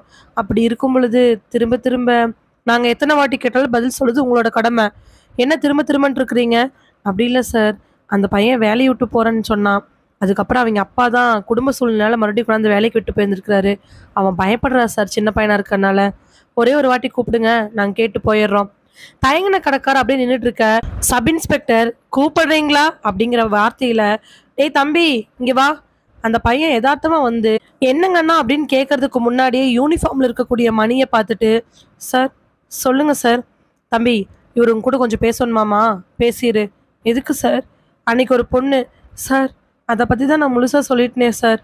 ஸ்டேஷனில் கூட வச்சு விசாரிச்சிட்டிங்களா சார்? அப்புறம் என்ன சார்? உடனே கௌதம் வழிமறைச்சு, தம்பி ரொம்ப பயப்பட வேண்டாம், நீ அங்கேயே நில்லு, நான் இங்கே நிற்கிறேன்.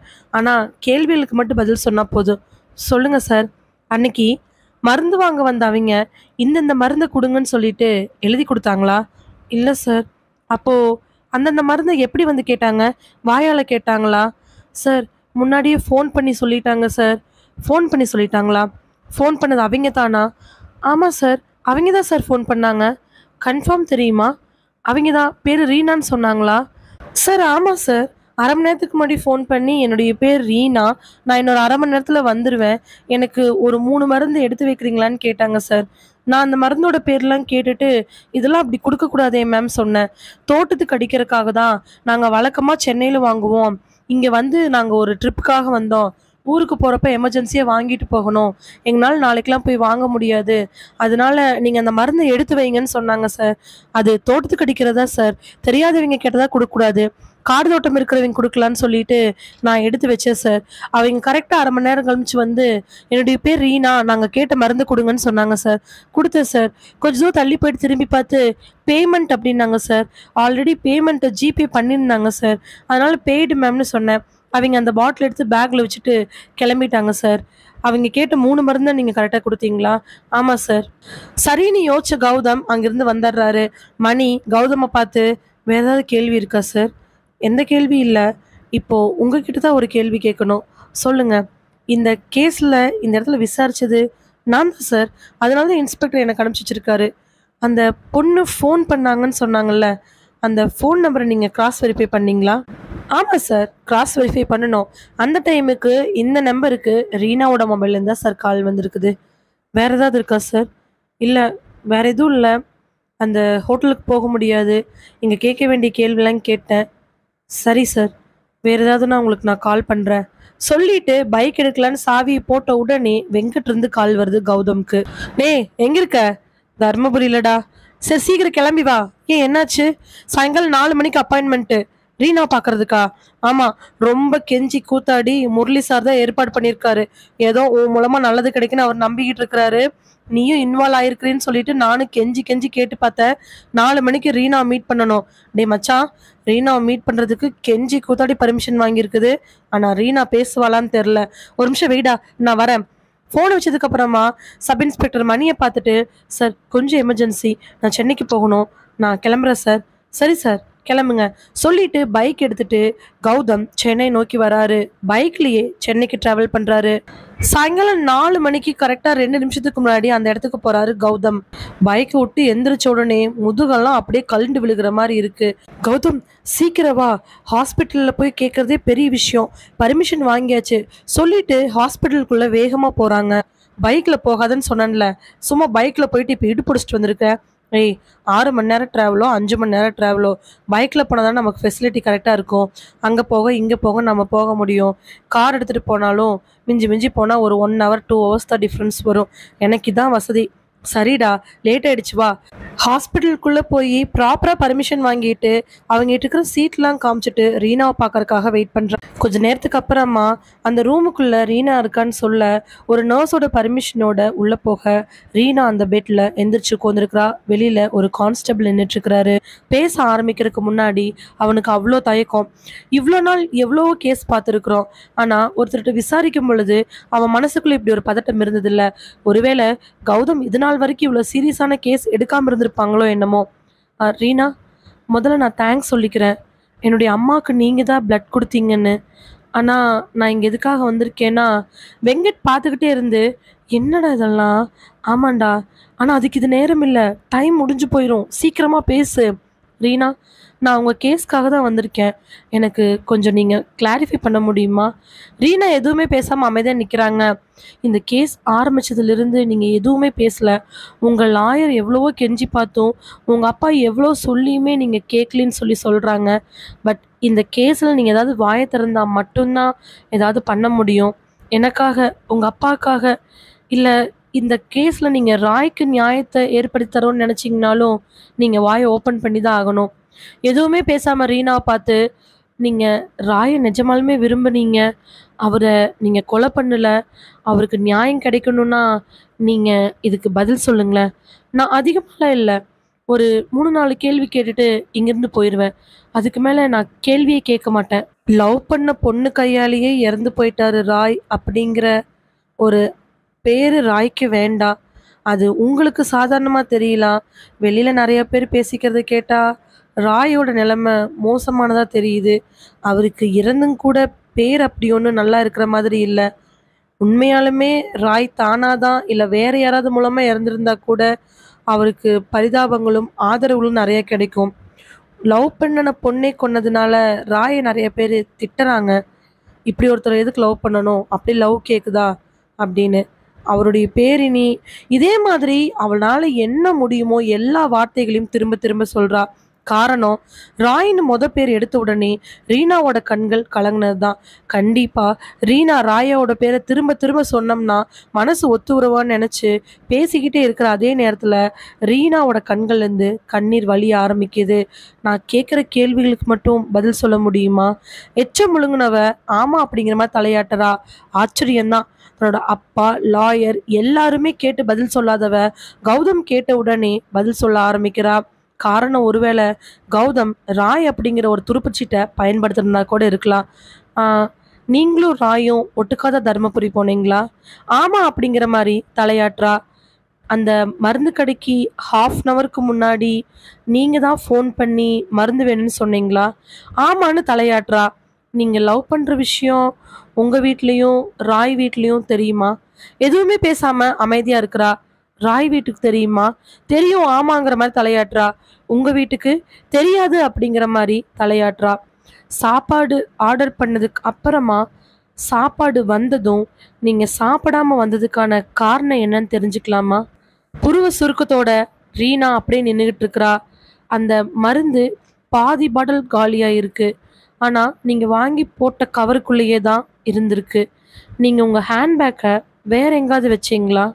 நீங்கள் அந்த கடைக்கு ஃபோன் பண்ணி மருந்து வேணும், காட்டு கடைக்கு வேணும்னு சொல்லி கேட்டீங்க. ஆனால் உங்ககிட்ட காடு தோட்டம்லாம் எதுவுமே இல்லை.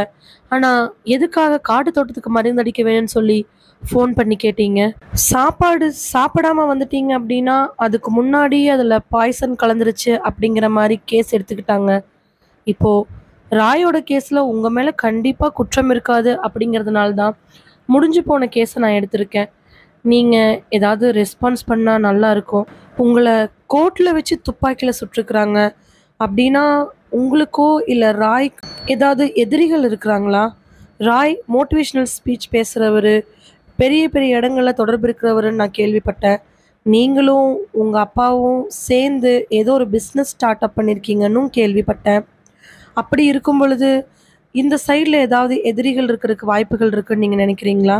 டக்குன்னு அந்த ரூம்னுடைய கதவை திறந்துட்டு கான்ஸ்டபிள் எட்டி பார்த்து, சார் டைம் முடிஞ்சு போச்சு சார், இதுக்கு மேலே இங்கே இருக்காதீங்க சார், பர்மிஷன் கொடுத்ததே பெரிய விஷயம், இதோட 2-3 வாட்டி நர்ஸ் சொல்லி நீங்கள் கேட்க மாட்டேங்கிறீங்க. நர்ஸ் 2-3 வாட்டி சொல்லியுமே அவங்க கேட்கல தான். ஏன்னா இன்னும் தான் ரீனா வாயை ஓப்பன் பண்ணி எதுவுமே பேசவே இல்லையே. சரி சார், ஒரு 5 மினிட்ஸ் மட்டும் சார், ப்ளீஸ் சார், அவங்க ஆல்ரெடி உடம்பு சரியில்லாமல் இருக்காங்க, குண்டடிப்பட்டு படுத்திருக்காங்க, அவங்கள டிஸ்டர்பே பண்ண முடியாது சார், நீங்கள் தேவையில்லாமல் ஏன் சார் இது பண்ணிட்டு இருக்கீங்க? கான்ஸ்டபிள்ண்ணே ப்ளீஸ், ஒரே ஒரு 2 நிமிஷம் மட்டும் நாங்கள் வெளில வந்துடுறோம், கடைசி 2 நிமிஷம் சார், சீக்கிரமாக பேசிட்டு வெளியில் வாங்க, இன்ஸ்பெக்டர் வந்தார்னா என்னை உண்டுலன்னு பண்ணிடுவாரு சொல்லிட்டு அவர் கதவை சாத்தவே டக்குன்னு திரும்பின கௌதம், ரீனா இந்த கேஸில் நியாயம் கிடைக்கிறது உங்கள் கையில் மட்டும்தான் இருக்குது. 1 மாதமாக நீங்கள் பேசாமல் இருந்து இந்த கேஸ் கடைசியில் உங்கள் மேலே தான் குற்றம் வந்திருக்கு. நல்லதோ கெட்டதோ யாரோ உங்களை சுட்டு இந்த கேஸ்லேருந்து உங்களை தப்பிக்க வச்சுருக்காங்க. தலைக்கு வந்தது தலைப்பாகையோடு போச்சுன்னு கூட நீங்கள் நினச்சிக்கலாம். நீங்கள் இந்த கேஸ்லேருந்து விடுபடணுங்கிறது தான் ஆண்டவனோட முடிவு. நான் கேட்ட கேள்விகள் எல்லாத்துக்கும் பதில் சொன்னால் கூட போதும், நான் இந்த குற்றவாளி யாருங்கிறது ஈஸியாக கண்டுபிடிச்சிருவேன். நீங்கள் இப்படி பேசாமே இருந்தீங்க, இன்னும் 15 நாள் கழிச்சு உங்களுக்கு தீர்ப்புன்னு சொல்லியிருக்கிறாங்க. நீங்கள் நல்லா ஹெல்த் ஆகிட்டே வரதுனால 15 நாள் கழிச்சு வரக்கூடிய தீர்ப்பு உங்களுக்கு சாதகமாக இருக்கிறதுக்கு வாய்ப்பே இருக்க போகிறதில்ல. நமக்கு இருக்கக்கூடிய இந்த கடைசி நேரத்தை நாம் பயன்படுத்திக்கணும். நான் கேட்ட கேள்விகளுக்கு மட்டும் பதில் சொல்லுங்கள் ப்ளீஸ். கரெக்டாக 2 நிமிஷம் முடியவே அங்கேருந்து கான்ஸ்டபிள் வேகமாக உள்ளே வந்து, கிளம்புங்க சார், ஏன் சார் இப்படி பண்ணுறீங்க? அந்த பொண்ணை 15 நாள் கழிச்சு கோர்ட்டில் கொண்டு விடுற வரைக்கும் நான் தான் சார் வெளில நின்றுட்டுருக்கணும். இன்ஸ்பெக்டர் வந்தார்னா அவர் பேசும்பொழுதே வெங்கட் உடனே, இருங்க சார், எந்திரிச்சு போகிறான். வா கௌதம், வாயே ஓப்பன் பண்ண மாட்டேங்கிறா, அவள் செத்தா சாகட்டும், நமக்கு என்ன? டி அப்படி சொல்லாதடா, பாவண்டா, அவங்க மனசு உடஞ்சிருவாங்கடா. பின் என்னடா, நானும் பார்க்குற கெஞ்சிக்கிட்டே இருக்கிற, எதுவுமே பேச மாட்டேங்கிறா. வெங்கட் ப்ளீஸ் வெங்கட், நீ ஒரு நிமிஷம் வெளில இரு, ஒரே நிமிஷம் வெளியில இரு. கான்ஸ்டபிள் ப்ளீஸ் சார், நான் உங்களை கெஞ்சி கேட்குறேன், எனக்கு இன்னொரு 5 மினிட்ஸ் மட்டும் கொடுங்க ப்ளீஸ். கான்ஸ்டபிள் கிட்ட கெஞ்சி கேட்டதுக்கு அப்புறமா, என்ன சார் ஒரே தொல்லையாக போச்சு சார் உங்க கூட, நீங்கள் மட்டும் உள்ள இருங்க சார், 5 நிமிஷம் தான். அவர் சொல்லிட்டு வெங்கட் கூட வெளியில் போக பக்கத்தில் உட்காந்து ரீனா கிட்ட பேச ஆரம்பிக்கிறா கௌதமுடைய அடுத்த 2-3 வார்த்தைகளுக்கு அப்புறமா ரீனாவோட உதடுகள் மெல்ல மெல்ல திறக்க ஆரம்பிக்குது. கண்கள்லேருந்து கண்ணீரோட ரீனாவுடைய பதில்கள் வர ஆரம்பிக்குது. தலையை மட்டுமே ஆட்டி பதில் சொல்லிட்டு இருந்தவ வாயை திறந்து விஷயங்களை சொல்ல சொல்ல அதை கௌதம்னால நம்பவே முடியல. இப்போதான் கேஸே சூடு பிடிக்க ஆரம்பிக்குது. ஒருவேளை ரீனா கௌதம் கிட்ட சொன்ன இந்த விஷயங்கள் எல்லாத்தையுமே முன்னாடி இன்ஸ்பெக்டர் கிட்டயுமே லாயர் முரளி கிட்டயும் சொல்லியிருந்தா ரீனா கண்டிப்பா எப்பவோ தப்பிச்சிருந்திருக்கலாம். ஆனா ஏன் கேஸ் என்னமோ கௌதம்னால தான் க்ளோஸ் ஆகும்னு எழுதப்பட்டிருக்குதோ என்னமோ. ஒரு வாரத்துக்கு அப்புறமா ஆரோக்கியராஜ் அதாவது ரீனாவோட வீட்டுக்கு முன்னாடி போய் கார் நிக்குது. கார்ல இருந்து இறங்கி லாயர் முரளி, அவர் கூட இன்ஸ்பெக்டர் ராகவ், அவர் கூடவே கௌதம் எல்லாரும் வராங்க. வெளியில கார் சத்தம் கேட்ட உடனே ஜன்னலை எட்டி பார்த்த ஆரோக்கியராஜ் தன்னோட கண்ணாடிய தன்னோட மேல இருக்கக்கூடிய துண்டு மூலமா தொடச்சுக்கிட்டே கதவை திறக்கிறாரு. முரளி, இன்ஸ்பெக்டர், கௌதம் எல்லாத்தையும் பார்த்தவரு, சார் வாங்க சார், வாங்க சார். அதுக்குள்ள வெளியில என்னமோ சத்தமே கேக்குதுன்னு சொல்லிட்டு ஆரோக்கியம் மேரியும் எட்டி பாக்குறாங்க. 3 பேர் உள்ள வரவே அவங்கள உட்கார வச்சுட்டு தண்ணி எடுத்துட்டு வர்றதுக்காக ஆரோக்கிய மேரி உள்ள போக அவங்களுக்கு ஆப்போசிட்ல இருக்கக்கூடிய சேர்ல உட்காந்து ஆரோக்கியராஜ் பேசுறாரு. சொல்லுங்க சார், என்ன விஷயமா வந்திருக்கீங்க? யாருமே பேசாதப்போ லாயர் முரளி பேச்ச ஆரம்பிக்கிறாரு. ஆரோக்கியராஜ், இன்னும் ஒரு வாரத்துல உங்க பொண்ணோட கேஸ் கோர்ட்டுக்கு வரப்போகுது. ஜட்ஜ்மெண்ட் என்னவா இருக்குன்னு எல்லாருக்குமே தெரியும். அதுக்கு முன்னாடி ஒரு சில விஷயங்கள் உங்ககிட்ட கிளாரிஃபை பண்ணிட்டு போலாங்கறக்காக தான் வந்தோம். சொல்லுங்க சார், என்ன விஷயம்? இப்போ உங்க பொண்ணுக்கான தண்டனை என்னன்னு உங்களுக்கே தெரியும். இந்த கேஸை நீங்க என்ன நம்பி கொடுத்தீங்க, அதுல இப்படி ஆயிடுச்சு. அதுக்கு நான் என்ன பிராயச்சித்தம் பண்ண போறேன்னு தெரியல. ஆனா இருந்தாலும் கடைசியா ஒரு 2 மட்டும் கேள்வி கேட்டு ஒரு முயற்சியில ஈடுபடலாம் தான் நாங்க இங்க வந்தோம். கண்ணுல கண்ணீரோட, என்ன பண்றது சார், என் பொண்ணோட தலையில அப்படிதான் எழுதியிருக்குன்னா அதை யாரால மாத்த முடியும்? சொல்லுங்க சார், உங்களுக்கு என்ன சந்தேகமோ அதை கேளுங்க, நான் பதில் சொல்றேன். தண்ணி கொண்டாந்து வச்சதுக்கு அப்புறமா டீலாம் காஃபியா? இல்லம்மா, எதுவும் வேண்டாம், நீங்க இங்கே நில்லுங்க. ஆரோக்கிய மாரி அவங்க சொன்ன உடனே புருவ சுருக்களோட தான் தலையில இருக்கக்கூடிய துணியை இன்னொரு வாட்டி அட்ஜஸ்ட் பண்ணிட்டு போய் ஓரமா நின்னுக்கிறாங்க. ஆரோக்கியராஜ், சொல்லுங்க சார், என்ன கேட்கணுமா கேளுங்க, நான் பதில் சொல்லுறேன். கேள்வி என்னது இல்ல, லாயர் கௌதமோடது. அவர் தான் கேள்வி கேட்கணும். அப்படியா? சொல்லுங்க தம்பி, உங்களுக்கு என்ன தெரிஞ்சுக்கணும்? என்ன கேள்வி வேணும்? அன்னைக்கு ஒரு வாட்டி நீங்க வீட்டுக்கு வந்துட்டு போனீங்க. போகும்போது கூட யாரோ உங்களைய அருவாளால வெட்ட வந்தாங்கன்னு கேள்விப்பட்டேன். உங்களை அது கூட என்னன்னு கேட்கறக்கு எனக்கு மனதுல தைரியம் கிடையாது. மனசு ரொம்ப நொந்து போய் கிடக்குற. அதனால தான் தம்பி கண்டுக்க முடியல.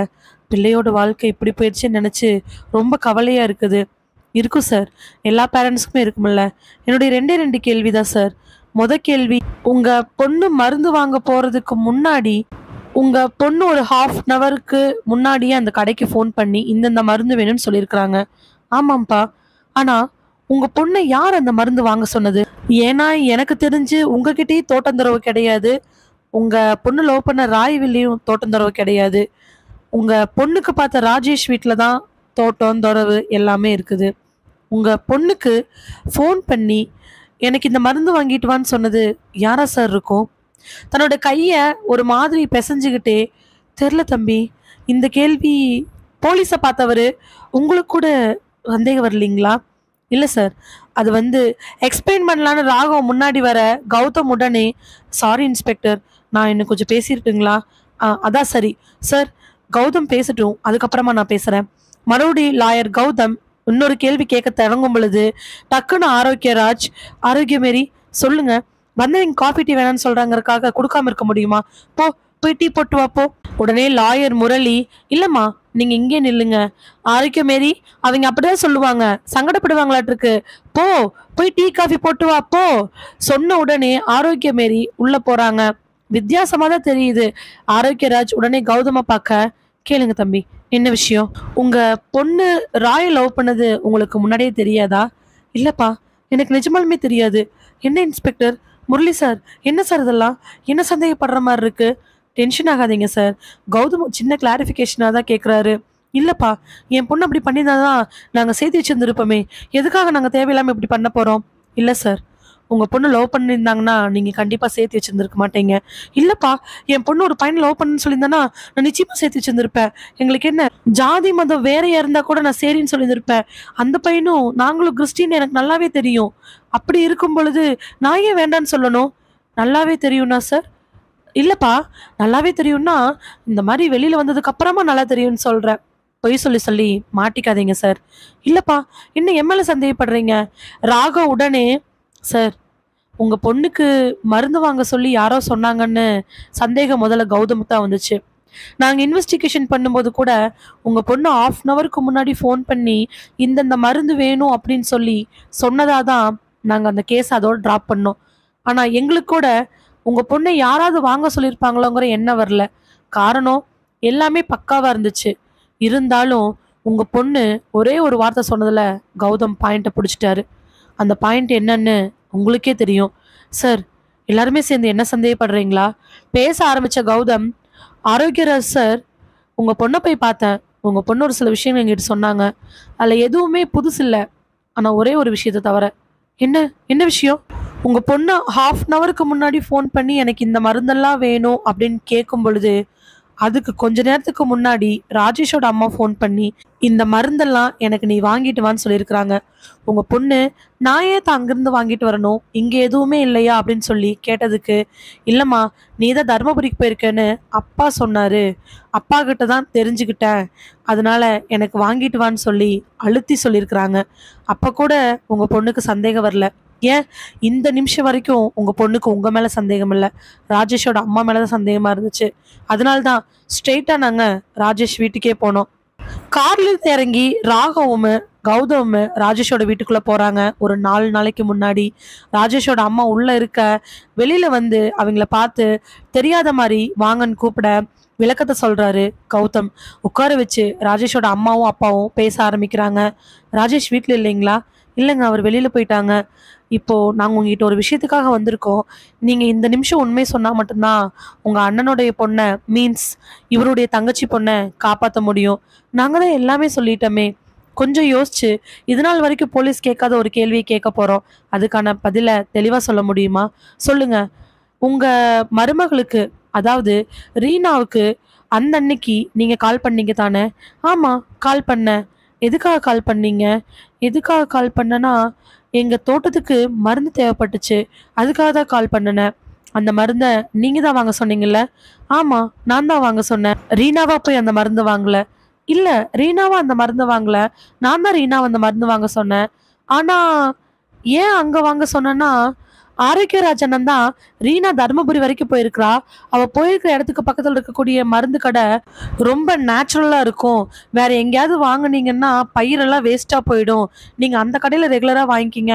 தோ இப்ப நம்ம ரீனா போயிருக்கா இல்லையா, ரீனா வாங்கிட்டு வர சொல்லுங்க ஒரு சாம்பிளுக்காக. நல்லா இருந்தா நாமளே போய் ஸ்ட்ரெயிட்டா வாங்கிக்கலாமல்லன்னு எங்களுக்கு 2 நாளைக்கு முன்னாடி அட்வைஸ் கொடுத்தாரு. அது பிரகாரம் தான் நாங்க முடிவெடுத்து வச்சிருந்தோம். அப்பவும் அண்ணன் எங்களுக்கு ஃபோன் பண்ணி தான் ஞாபகப்படுத்தினாரு. கொஞ்சம் தெளிவா சொல்லுங்க மேம். 2 நாளைக்கு முன்னாடி அண்ணன் இந்த விஷயத்த எங்ககிட்ட சொல்லிட்டாரு. அப்புறம் அந்த அன்னைக்கு ஆகஸ்ட் 18 அன்னைக்கு ஒரு 4 மணி ஆட்டம் எனக்கு ஃபோன் பண்ணி ஞாபகப்படுத்தினாரு. அப்புறம் தான் மறந்துட்டுமேன்னு சொல்லிட்டு ரீனாக்கு ஃபோன் பண்ணி சொன்னேன். ஆனா அந்த பொண்ணு அந்த மருந்தை வாங்கி இப்படி பயன்படுத்துவான்னு தெரியாம போயிடுச்சு. இதையே மேடம் நீங்க முன்னாடியே போலீஸ் கேட்கும்போது சொல்லவே இல்லை? போலீஸ் இதை பத்தி எதுவுமே கேட்கலையே, அதனால தான் சொல்லல.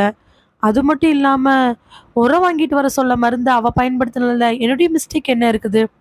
நான் தான் உரம் மருந்து வாங்கிட்டு வர சொன்னேன்னு சொன்னா அதுல துருவி துருவி என்னை இழுத்துருவாங்களோன்னு பயந்தேன். இருந்தாலும் இந்த கேஸ்ல இது அப்படி ஒன்றும் இன்வால்வ் ஆன மாதிரி தெரியல. ரீனா ஏன் மருந்து வாங்கினாங்கன்னு போலீஸ் கேட்டுச்சே, எங்ககிட்ட அந்த மாதிரி எதுவுமே கேட்கல சார்.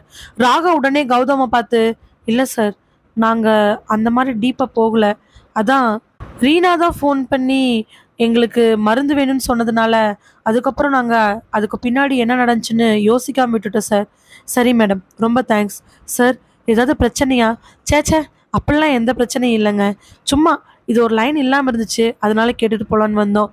எனக்கு இதுக்கு எந்த சம்மந்தம் இல்லை சார். நாங்கள் உர மருந்து வாங்கலான்னு தான் இருந்தோம். ஆனா அண்ணா சொன்னங்காட்டி தான். இட்ஸ் ஓகேங்க, புரியுது. சொல்லிட்டு அங்கிருந்து கௌதமும் ராகு வெளியில வந்துடுறாங்க. கேட்டுட்டு இருந்த ஆரோக்கியராஜுக்கு உடம்பெல்லாம் நடுங்க ஆரம்பிக்குது. காஃபி போட்டுட்டு இருந்த ஆரோக்கிய மேரி அவங்க முன்னாடி காஃபி நீட்ட, ஆரோக்கிய மேரி நீ கொஞ்சம் உள்ள போமா. ஏங்க என்னாச்சு? உள்ள போன்னு சொல்றேன்ல. டக்குன்னு ராகவ், ஆமா மேடம், உள்ள போயிருங்க, இல்லைன்னா சார் தப்பு பண்ண ஒரு பெரிய விஷயம் தெரிஞ்சிருமல்ல. என்ன தப்பு? எனக்கு ஒண்ணுமே புரியலையே. சார் ஒரு விஷயம் பண்ணியிருக்காரு மேடம், உங்களுக்கு தெரியாதா? இல்ல, எனக்கு எதுவுமே தெரியாது. என்னங்க சொல்றாங்க? உள்ள போ ஆரோக்கிய மேரி. இல்லைங்க, எனக்கு ரொம்ப பயமா இருக்கு. என்னங்க, என்ன விஷயம்? டக்குன்னு எந்திரிச்ச கௌதம் ஆரோக்கிய மேரியை பார்த்து, மேடம், ராயும் உங்க பொண்ணு லவ் பண்ற விஷயம் உங்க வீட்டுக்காருக்கு முன்னாடியே தெரியும். அது எப்படி தெரிஞ்சுக்கிட்டாரு அப்படிங்கிற விஷயத்த அவரு தான் சொல்லணும். தெரிஞ்சவர் என்ன காரணத்துக்காகன்னு தெரியல அந்த பையனை கொலை பண்ணணும்னு முடிவு பண்ணியிருக்காரு. அதுவுமே நான் பண்ணேன்னு தெரியக்கூடாது, நம்ம பொண்ணு பண்ணான்னு தெரியணும். காரணம், அந்த பையனை லவ் பண்ணிட்டான்னு பொண்ணு மேல கோவம். அதனால பக்காவா பிளான் பண்ணி ஆகஸ்ட் 18ஆம் தேதி அன்னைக்கு உங்க பொண்ணு ராய் வெளியில போற விஷயத்த தெரிஞ்சுக்கிட்டவரு பிளானை எக்ஸிக்யூட் பண்ணியிருக்காரு. உங்க பொண்ணும் அவருடைய லவ்வர் ராயுமே அவங்களுடைய லவ் ஆனிவர்சரிக்காக வழக்கமா அவங்க படிச்ச ஸ்கூலான கிருஷ்ணகிரியில் இருக்கக்கூடிய ஸ்கூலுக்கு பக்கத்தில் இருக்கக்கூடிய ஒரு பார்க்குக்கு போவாங்க. ஆனா அன்பார்ச்சுனேட்டா அன்னைக்கு தருமபுரி போலான்னு உங்க பொண்ணு தான் பிளான் பண்ணியிருக்காங்க. ராய் எவ்வளோ தூரம் கிருஷ்ணகிரி போகலாம் அப்படின்னு சொன்னாலும் இவங்க தருமபுரி போலான்னு பிளான் பண்ணியிருக்காங்க. அதுக்கு பின்னாடி பெருசா ஒன்றும் இல்லை, சின்ன ஒரு சர்ப்ரைஸ். ராய் புதுசாக ஸ்டார்ட் பண்ணியிருக்கக்கூடிய ஒரு ஸ்டார்ட் அப்க்கு முக்கியமான கிளைண்ட்டை மீட் பண்ணுறக்கான தான் அது. அதுக்கு பின்னாடி வேற எதுவுமே கிடையாது.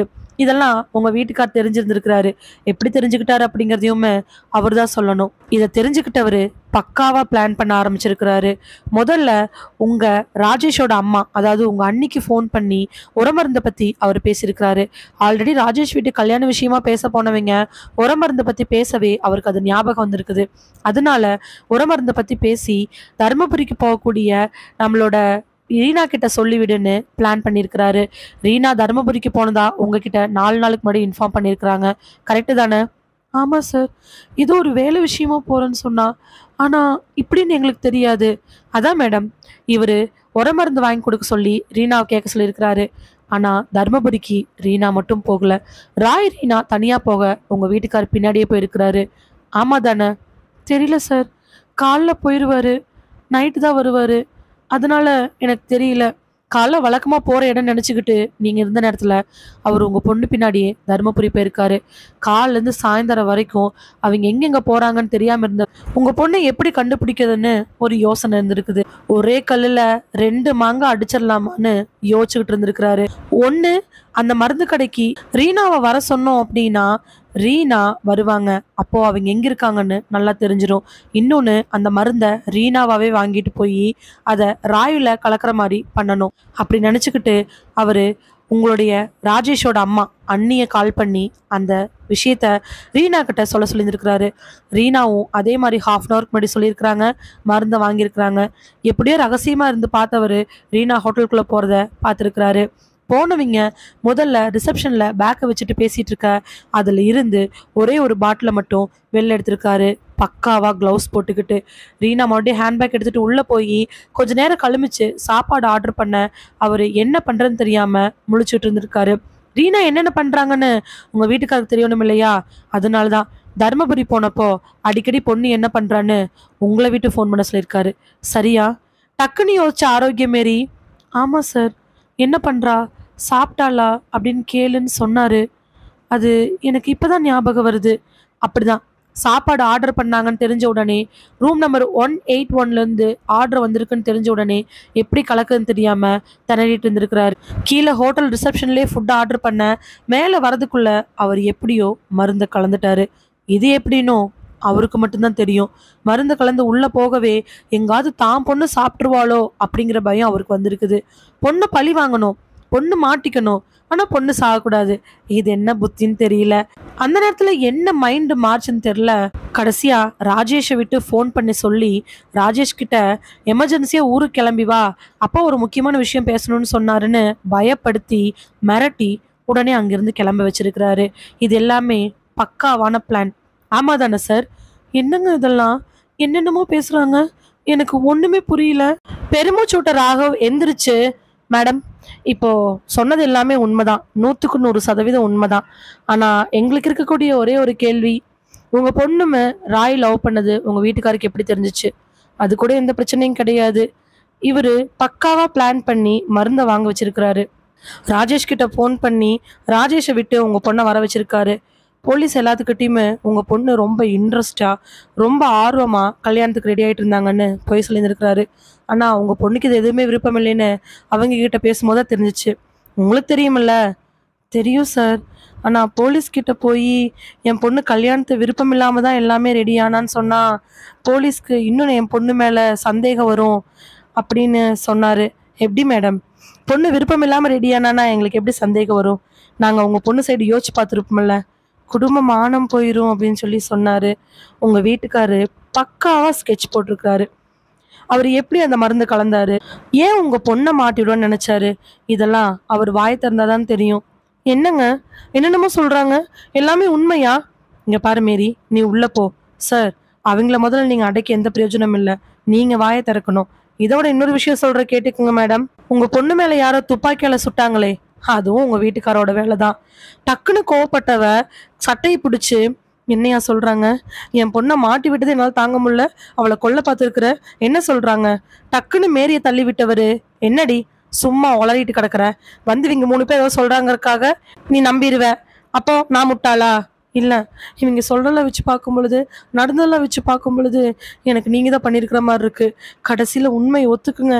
இவ்ளோ தூரம் வந்ததுக்கு அப்புறம் எதுக்காக மறைக்கிறீங்க? என்ன உண்மைன்னு சொல்லுங்க. ஆமாண்டி, நான் தான் பண்ணேன். எனக்கு பிடிக்கல. அதனால நான் பண்ணுனேன். சொல்லுங்க. நீங்க 3 பேர் சொல்லுங்க. உங்க 3 பேத்துக்கு குழந்தை இருக்குது. ஒரு பொண் குழந்தை. ஒரே ஒரு பொண்ணு. சீராட்டி, பாராட்டி பெரிய படிப்பெல்லாம் படிக்க வச்சு, எங்க போனாலும் கூட போயி, பாட போனாலும், ஆட போனாலும், பேச போனாலுமே பின்னாடியே போய் எல்லாமே பண்ணுறேன். கடைசியில அந்த பொண்ணு லவ் பண்ணா கூட பரவாயில்ல. காது கேட்காத, வாய் பேச வராத, காலு ஊனமா இருக்கிற ஒருத்தனை மாப்பிள்ளைன்னு கொண்டாந்து நிறுத்துனா, எந்த அப்பனால தாங்கிக்க முடியும்? நீங்க ஒரு அப்பனா இருந்தா, இந்த மாதிரி ஒரு பையனை கட்டி வைக்கிறதுக்கு நீங்க ஒத்துக்குவீங்களா? கேட்ட உடனே எதுவுமே பேசாம 3 பேர் நிக்க, முரளி மட்டும், சார், அது உங்க பொண்ணோட வாழ்க்கை. அவ பாத்துக்குவா. எப்படி சார்? கல்யாணம் பண்ணிட்டு போயிட்டு, என் பொண்ணு இப்படிப்பட்ட ஒருத்தன் கூட வாழ்ந்துட்டு இருக்கிறான். நாளைக்கு பொறக்க போற குழந்தைகளும் இதே மாதிரி பொறக்கும். அப்ப பெத்தவனானு என் பொண்ணோட வாழ்க்கைன்னு சந்தோஷப்பட்டுட்டு இருக்கணும். அப்படிதானே சொல்றீங்க? அப்படின்னாலும் உங்க பொண்ணை கல்யாணம் வேணாம்னு சொல்லிட்டு அடிச்சு உதைச்சு உங்க பொண்ணை நீங்க ராஜேஷ் கல்யாணம் பண்ணி வச்சிருந்துருக்கணும். இல்லையா உங்க பொண்ணை நீங்க ஏதாவது பண்ணிருக்கணும். எதுக்காக ராய பண்ணணும்? ராகவ் இந்த கேள்வி கேட்ட உடனே, கரெக்ட் தான் சார், எதுக்காக அவனை பண்ணணும்? 2 காரணம் தான். எனக்கு என் பொண்ணு ரொம்ப முக்கியம். அவளோட உயிர் ரொம்ப முக்கியம். அதே மாதிரி அவ இந்த மாதிரி ராஜேஷை அடிச்சு உடைச்சு கல்யாணம் பண்ணி வச்சு திடீர்னு தப்பான முடிவுக்கு போயிட்டானா நான் என்ன பண்ணுவேன்?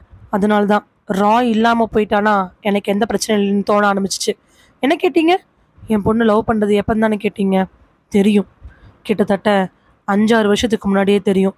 சந்தேகம் தான் பட்டேன். அப்புறம்தான் ரொம்ப ஸ்ட்ராங் ஆயிட்டேன். தோ இங்க நிக்கிறாளே, இவளுக்கு கூட இந்த நிமிஷம் வரைக்கும் நான் சொன்னது கிடையாது. எப்படியாவது பிரேக்கப் ஆயிரும், எப்படியாவது முறிஞ்சு போயிரும் நினைச்ச உறவு கடைசியில ரொம்ப ஸ்ட்ராங் ஆச்சு. ராஜேஷை மாப்பிள்ளை பார்த்ததுக்கு அப்புறம் என் பொண்ணு ரொம்ப தீவிரமா இருந்தா. அவங்களுடைய இந்த லவ் அனிவர்சரி அன்னைக்கு என் பொண்ணு ஒரு கிளைண்ட்டை சர்ப்ரைஸ் பண்ணி கொடுத்துட்டு, அந்த கிளைண்ட் ஓகே சொல்லிட்டாங்கன்னா என் பொண்ணும் அந்த பையனும் ரிங் மாத்திக்கிறதா என் பொண்ணு ரிங் வாங்க கடைக்கு போனா. அதை நான் தெரிஞ்சுக்கிட்டேன். அவ மோதிரம் மாத்திக்கிட்டானா அது கல்யாணம் ஆயிரும். அதுக்கப்புறம் என் பொண்ணை மீட்டெடுக்கவே முடியாது. அதனால தான் பக்காவா பிளான் பண்ணினேன். 2 நாளைக்கு முன்னாடி இருந்தே என்னென்ன பண்ணலான்னு யோசிச்சு அந்த மருந்து கடை, என் பொண்ணு பிளானு, ராஜேஷோட அம்மாவை ஃபோன் பண்ண சொன்னது, என் பொண்டாட்டி ஃபோன் பண்ண சொன்னது, ராஜேஷுக்கு ஃபோன் பண்ணி சொன்னது, அந்த ஹோட்டல்லேருந்து ஃபுட்டு ரூமுக்கு போகிறதுக்கு முன்னாடி நான் அது பிளான் பண்ணி அதுக்குள்ளே மருந்து கலந்துட்டு வீட்டுக்கு வந்துட்டு என் பொண்ணை எமர்ஜென்சியாக வர சொல்லிட்டு என் பொண்ணோட பேக்கில் அந்த மருந்து போட்டதெல்லாம் நான் தான் பண்ணினேன். ஆனால் என் பொண்ணை மாட்டி விடணும்னு நான் சத்தியமாக நினைக்க கிடையாது. அந்த மருந்து பாட்டில் மட்டும் அவள் பேக்கில் இல்லாமல் இருந்திருந்தா அவள் நிச்சயமாக இப்போ மாட்டியிருக்க மாட்டா. நான் பண்ணின மிகப்பெரிய தப்பு ஒன்று, என் பொண்ணை விட்டு மருந்து வாங்கிட்டு வர சொன்னது. நானாக போய் மருந்து வாங்கினா கண்டிப்பாக மாட்டிக்குவேன். அப்போது அங்கே சந்தேகம் வராமல் யாரையாவது போகணும்னா என் பொண்ணை தான் போக வைக்கணும்னு நான் முடிவெடுத்தேன். அது மிகப்பெரிய முட்டாள்தனம். அதனால தான் என் பொண்ணு மாட்டிக்கிட்டான். 2வது, மருந்து கொண்டாந்து அவள் பேக்லேருந்து எடுத்து வெளியில் எரியாமல் எதுக்கும் இருக்கட்டும்னு என்ன ஒரு ஞாபகத்தில் போட்டேன்னு தெரில, அவள் பேக்கில் மீதி பாட்டில் போட்டுட்டேன். அடுத்த நாள் தூக்கி எறிஞ்சிடலாங்கிற என்னமோ நைட் நேரத்தில் எதுக்கு இந்த வேலையை பார்த்துக்கிட்டு நினச்சேன். பட் அன்ஃபார்ச்சுனேட்டாக அதை மறந்துட்டேன். என்னுடைய 2 மிகப்பெரிய முட்டாள்தனம் போலீஸ்க்கு சிக்காம தான் இருந்துச்சு. ஆனால் இப்போ ஒரு சாதாரண ஒரு ஃபோன் கால், அதில் நான் மாட்டிக்கிட்டேன். சார், தப்பே பண்ணாதவங்க ஏதோ ஒரு காரணத்துக்காக தப்பு பண்ணோன்னு முடிவு பண்ணா இந்த மாதிரி மிகப்பெரிய தடயங்களை விட்டுட்டு தான் போவாங்க. அது என்னமோ போலீஸ் கண்ணுக்கு படலை. கௌதம் சொல்லி முடிச்ச உடனே அப்போ அந்த துப்பாக்கி, அதை கேட்ட உடனே எல்லாரும் அவங்க அப்பா பார்க்க, அதுவும் நான் தான். தீர்ப்பு என் பொண்ணு பக்கம் திரும்புறதா இருந்துச்சு. என் பொண்ணு ஏதோ பேச வந்துருவாளோன்னு தோணுச்சு. நடந்த விஷயங்கள்ல என் மேலே என் பொண்ணுக்கு சந்தேகம் இருக்கிற மாதிரி எனக்கு சந்தேகம் இருந்துச்சு. அதனால தான் என் பொண்ணு பேசக்கூடாதுன்னு முடிவு பண்ணினேன். ஒருவேளை வாயை திறந்து ராஜேஷ் நான் விரும்பி கல்யாணம் பண்ணிக்கல, எங்கள் வீட்டில் வற்புறுத்துனாங்க, நானும் ராய் லவ் பண்ணது உண்மைதான், ராய் நான் ஹோட்டலில் விட்டுட்டு வரும்பொழுது நான் எதுவுமே கலக்கல, அந்த மருந்து எப்படி எங்கிட்ட வந்துச்சுன்னு எங்காவது வாயை திறந்துருவாளோன்னு முரளி ஒவ்வொரு வாட்டியும் பேசும் பொழுதும் நான் பயந்துக்கிட்டே தான் இருப்பேன். இதை பிடிச்சி போலீஸ் கண்டுபிடிச்சிட்டாங்கன்னா என்ன பண்ணுறதுன்னு. அதனால 2-3வது வாட்டி ஹியரிங்க்கு அப்புறமாவே நான் ஒரு ஆளை செட் பண்ணி வச்சுருந்தேன். என் பொண்ணு ஒருவேளை வாயை திறந்து ராய் பற்றின உண்மையோ இல்லை இந்த மருந்து பற்றின உண்மையோ சொல்ல ஆரம்பிச்சா சுற்று அப்படின்னு. அன்னைக்கு என் பொண்ணு பேச ஆரம்பிச்சா எனக்கு பயமாக இருந்துச்சு. ஒரே ஒரு மிஸ்டு கால் கொடுத்தேன், அவன் சுட்டுட்டான். டக்குன்னு கோவப்பட்ட மேரி, ஏயா நீ இப்பேற்பட்ட குடும்பக்காரனா இருப்பியா? என்னால் நம்பவே முடியல. பார்க்கறக்கு சாதுவா நல்லவனா ஒன்றுமே தெரியாத மாதிரி இருக்கிற, ஆனால் என் பொண்ணை கொல்றதுக்கு இவ்வளோ பெரிய பிளான் பண்ணியிருக்கிற, என்னால் நம்பவே முடியல. உன் புத்திக்குள்ளே இவ்வளோ கெட்ட எண்ணம் இருக்கா சொல்லிட்டு ஆரோக்கியராஜை போட்டு பயங்கரமாக அடிக்கிறாங்க. கோவப்பட்டவன் தள்ளிவிட டக்குன்னு பிடிச்ச ராகவ், இந்த மாதிரிலாம் வயலன்ஸ் பண்ணீங்க, இதுக்கும் சேர்ந்து கேஸ் விழுகும். அதுக்கப்புறம் ஆரோக்கியராஜை அரெஸ்ட் பண்ணிட்டு போகிறாங்க. இந்த கேஸ் ரொம்ப பரபரப்பாக பேசப்படுது. இதுக்கு பின்னாடி இருக்கக்கூடிய பல கேள்விகளுக்கு ஆரோக்கியராஜ் பதில் சொல்லவே இல்லை. ஏன் பண்ணீங்க, எதுக்கு பண்ணீங்க, எதனால் இப்படி நடந்துக்கிட்டீங்க, எப்படி மருந்து கலந்தீங்க, இந்த மாதிரியான பல புரியாத கேள்விகளுக்கு ஆரோக்கியராஜுடைய ஒரே பதில், அது என்னுடைய இஷ்டம், ஆனால் ராயை கொண்டது நான் தான், என் பொண்ணு கிடையாது, இதுதான். கோர்ட்டில் நிறுத்தி வைக்கப்பட்டு தண்டனையும் வழங்கப்பட்டுச்சு. ஜட்ஜ்மெண்ட் வாசிக்கிறதுக்கு முன்னாடி அங்கே நிற்கக்கூடிய ரீனா தன்னோட அப்பா மூஞ்சியை ஒரு துளி கூட பார்க்கக்கூடாதுன்னு கீழே குமிஞ்சிட்டு நிற்கிறா. யாருமே இப்போ ஆரோக்கியராஜுக்கு சப்போர்ட் கிடையாது. கடைசியாக ஜட்ஜ்மெண்ட் வாசிக்கிறதுக்கு முன்னாடி ஆரோக்கியராஜை பார்த்த ஜட்ஜு, ஏதாவது நீங்கள் பேசணும்னு நினைக்கிறீங்களா? 2 நிமிஷம் அமைதியாக இருந்தவர் தலையை நிமித்தி, தனக்கு ஒன்று தேவை அப்படிங்கும் பொழுது இந்த மனித குலம் என்ன வேணாலும் செய்யும், என்ன வேணாலும் செய்யும். எனக்கு என் பொண்ணு வாழ்க்கை ரொம்ப முக்கியமாக இருந்துச்சு. ஒரு அப்பனா என் பொண்ணு ஒரு உடல் ஊனமுற்றவனை கல்யாணம் பண்ணிக்கிறதுல எனக்கு இஷ்டம் கிடையாது. அதை எப்படியா தடுத்து நிறுத்தணும் அப்படிங்கிற என்னுடைய குறிக்கோளில் நான் என்ன வேணாலும் பண்ணலாங்கிற எண்ணம் என் மனசுக்குள்ளே வந்துச்சு. சடனாக வந்த முடிவு கிடையாது. 5 வருஷமாக நான் யோசிச்சுட்டு இருந்த முடிவு தான். அதனால தான் இதெல்லாம் பண்ணினேன். இதெல்லாம் தப்பாக இருக்கலாம், ஆனால் என் பொண்ணோட வாழ்க்கையை காப்பாற்றணும்னு நினச்சேன். அதனால தான். இதுவே நான் பண்ண மிகப்பெரிய தப்பில்ல. புரியாமல் தெரியாமல் மாட்டிக்காமல் பண்ணணும்னு நினச்சி என் பொண்ணை நானே மாட்டி கொடுத்துட்டேன். இப்போ சொல்கிறேன், என் பொண்ணு அந்த பையனை கல்யாணம் பண்ணிக்கிறதுக்கு விருப்பம் இல்லாமல் நான் தான் பக்காவாக பிளான் பண்ணி என் பொண்ணை மாட்டுவான்னு தெரியாமல் அந்த பையனுக்கு விஷம் கலந்து கொடுத்தேன். நீங்கள் எனக்கு என்ன தண்டனை வேணாலும் கொடுக்கலாம் சொல்லிட்டு அவர் அமைதியாக தான் பொண்ணை பார்க்க. ஆனால் ரீனா தான் அப்பாவை துள்ளிக்கூட நிமிந்து பார்க்கல. ஏற்கனவே ராயை பிளான் பண்ணி கொன்னதுக்காகவும் ரீனாவை மாட்டி விட்டதுக்காகவும் மறுபடியும் ரீனாவை கொலை பண்ண முயற்சிக்காகவும் எக்கச்சக்கமான கேஸ்கள் அவர் மேலே போடப்பட்டு பல பிரிவுகளில் ஆரோக்கியராஜுக்கு தண்டனைகள் வழங்கப்பட்டுச்சு. அதுக்கப்புறமா கோர்ட்லேருந்து வெளியில் வர எல்லாருக்கிட்டேயுமே பத்திரிக்கையாளர்களுக்கு பேட்டி நடந்துட்டு தான் இருந்துச்சு. ஜட்ஜ் வெளியில் போக அவர் எதுவும் பேசாமல் போயிடுறாரு. பின்னாடியே ஆரோக்கியராஜை கூட்டிகிட்டு போக போலீஸ் அவரை வழிமறைச்சு அப்படியே தடுத்து நிறுத்தி உள்ளே ஏற்றிடுறாங்க வண்டியில். அதுக்கப்புறம் முரளி போக முரளி 2-3 வார்த்தைகளில் போயிடுறாரு. அதுக்கப்புறமா போன ராகவ், இதுக்கு பின்னாடி போன கௌதம், எல்லாருமே பேட்டிகள் கொடுத்துக்கிட்டு தான் இருக்கிறாங்க. கௌதம் கிட்ட கேள்விகள் கேட்க கௌதம் பதில் சொல்கிறாரு. சார், இந்த கேஸ் எப்படி தொடரணும்னு உங்களுக்கு தோணுச்சு? தெரில, ஆனால் ரீனா மேலே தப்பில்லைன்னு தோணுச்சு, அதனால தான் எடுத்தேன். இது உங்களுடைய 7வது அறிவுன்னு கூட சொல்லலாமா? சிரிச்ச கௌதம், நீங்கள் பத்திரிக்கையாளர் தானே, என்ன வேணாலும் எழுதிக்கிங்க, 7ஆம் அறிவு பெற்ற கௌதம் அப்படின்னு கூட போட்டுக்குங்க, உங்களுக்கு தான் பேனா இப்போ சும்மா இங்கு தெளிக்குதே சொல்லிட்டு அவர் பாட்டுக்கு போக பின்னாடி வந்த ரீனா கிட்ட மைக்கும் கேமராவும் சுற்றி வளைக்க அவள் எதுவுமே பேசாமல் அமைதியாக நிற்கிறா. ரீனாக்கு பின்னாடி நிற்கக்கூடிய ஆரோக்கிய மாரி அழுதாலும் பொண்ணுக்கு பாதுகாக்கணும்னு சொல்லிட்டு பொண்ணோட கையை இறுக்கமாக பிடிச்சிட்டு நிற்கிறாங்க. மேடம், உங்கள் அப்பா இப்படி பண்ணுவார் நீங்கள் நினச்சிங்களா? உங்கள் அப்பா இப்படி பண்ணதை பற்றி நீங்கள் என்ன நினச்சிட்டு இருக்கிறீங்க? ஏதாவது சொல்லுங்கள் மேடம். ராய் இப்போ இறந்துட்டாரு, உங்களுடைய முடிவு என்ன? ராஜேஷ்க்கு உங்களுடைய பதில் என்னவா இருக்கும்? எதுவுமே பேசாமல் இருந்தவ டக்குன்னு கேமராவை பார்த்து, உங்களுடைய பிள்ளைகளோட ஆசை நியாயமாக இருந்துச்சுன்னா அதை நிறைவேற்றி வைங்க, அதில் என்ன குறை இருக்குன்னு பார்க்காதீங்க. குறை இருந்தாலுமே அந்த வாழ்க்கை ரொம்ப சிறப்பாக கூட இருக்கலாம்ல. பிள்ளைகள் மேலே அதிகமான பாசத்தை காட்டுறேன்னு சொல்லி எங்களோட ரெக்கையை ஒடிச்சிடாதீங்க.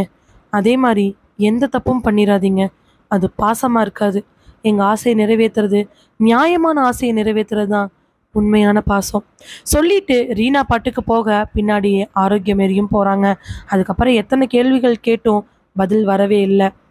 பாசம்தான், பாசங்கிறது நியாயமான வழியில ஆசைகள் உண்மையா பொய்யா, அது நடந்தா குழந்தைகள் நல்லா இருப்பாங்களா நல்லா இருக்க மாட்டாங்களான்னு யோசிச்சு அந்த குழந்தைகளுக்கு அறிவுரை சொல்லி அந்த குழந்தைகளை நேர் வழியில கொண்டு போகிறது தான். இது பாசன்னு சொல்ல முடியாது. தன்னுடைய ஈகோ, தன்னுடைய அடமண்ட் இந்த மாதிரி சொல்லிக்கலாம். இதனால பாதிக்கப்பட்டது தப்பு செஞ்சவங்க தான். இதோடு இந்த கதை நிறைவடைகிறது. இதே மாதிரி கதைகளை கேட்க மறக்காம சிந்தனை பெட்டகத்துக்கு வாங்க. மறுபடியும் வேறு ஒரு கதையோட உங்களை சிந்தனை பெட்டகத்தில் சந்திக்கிறேன். அது வரைக்கும் நன்றி. மகிழ்வித்து மகிழ்ந்திருங்கள்.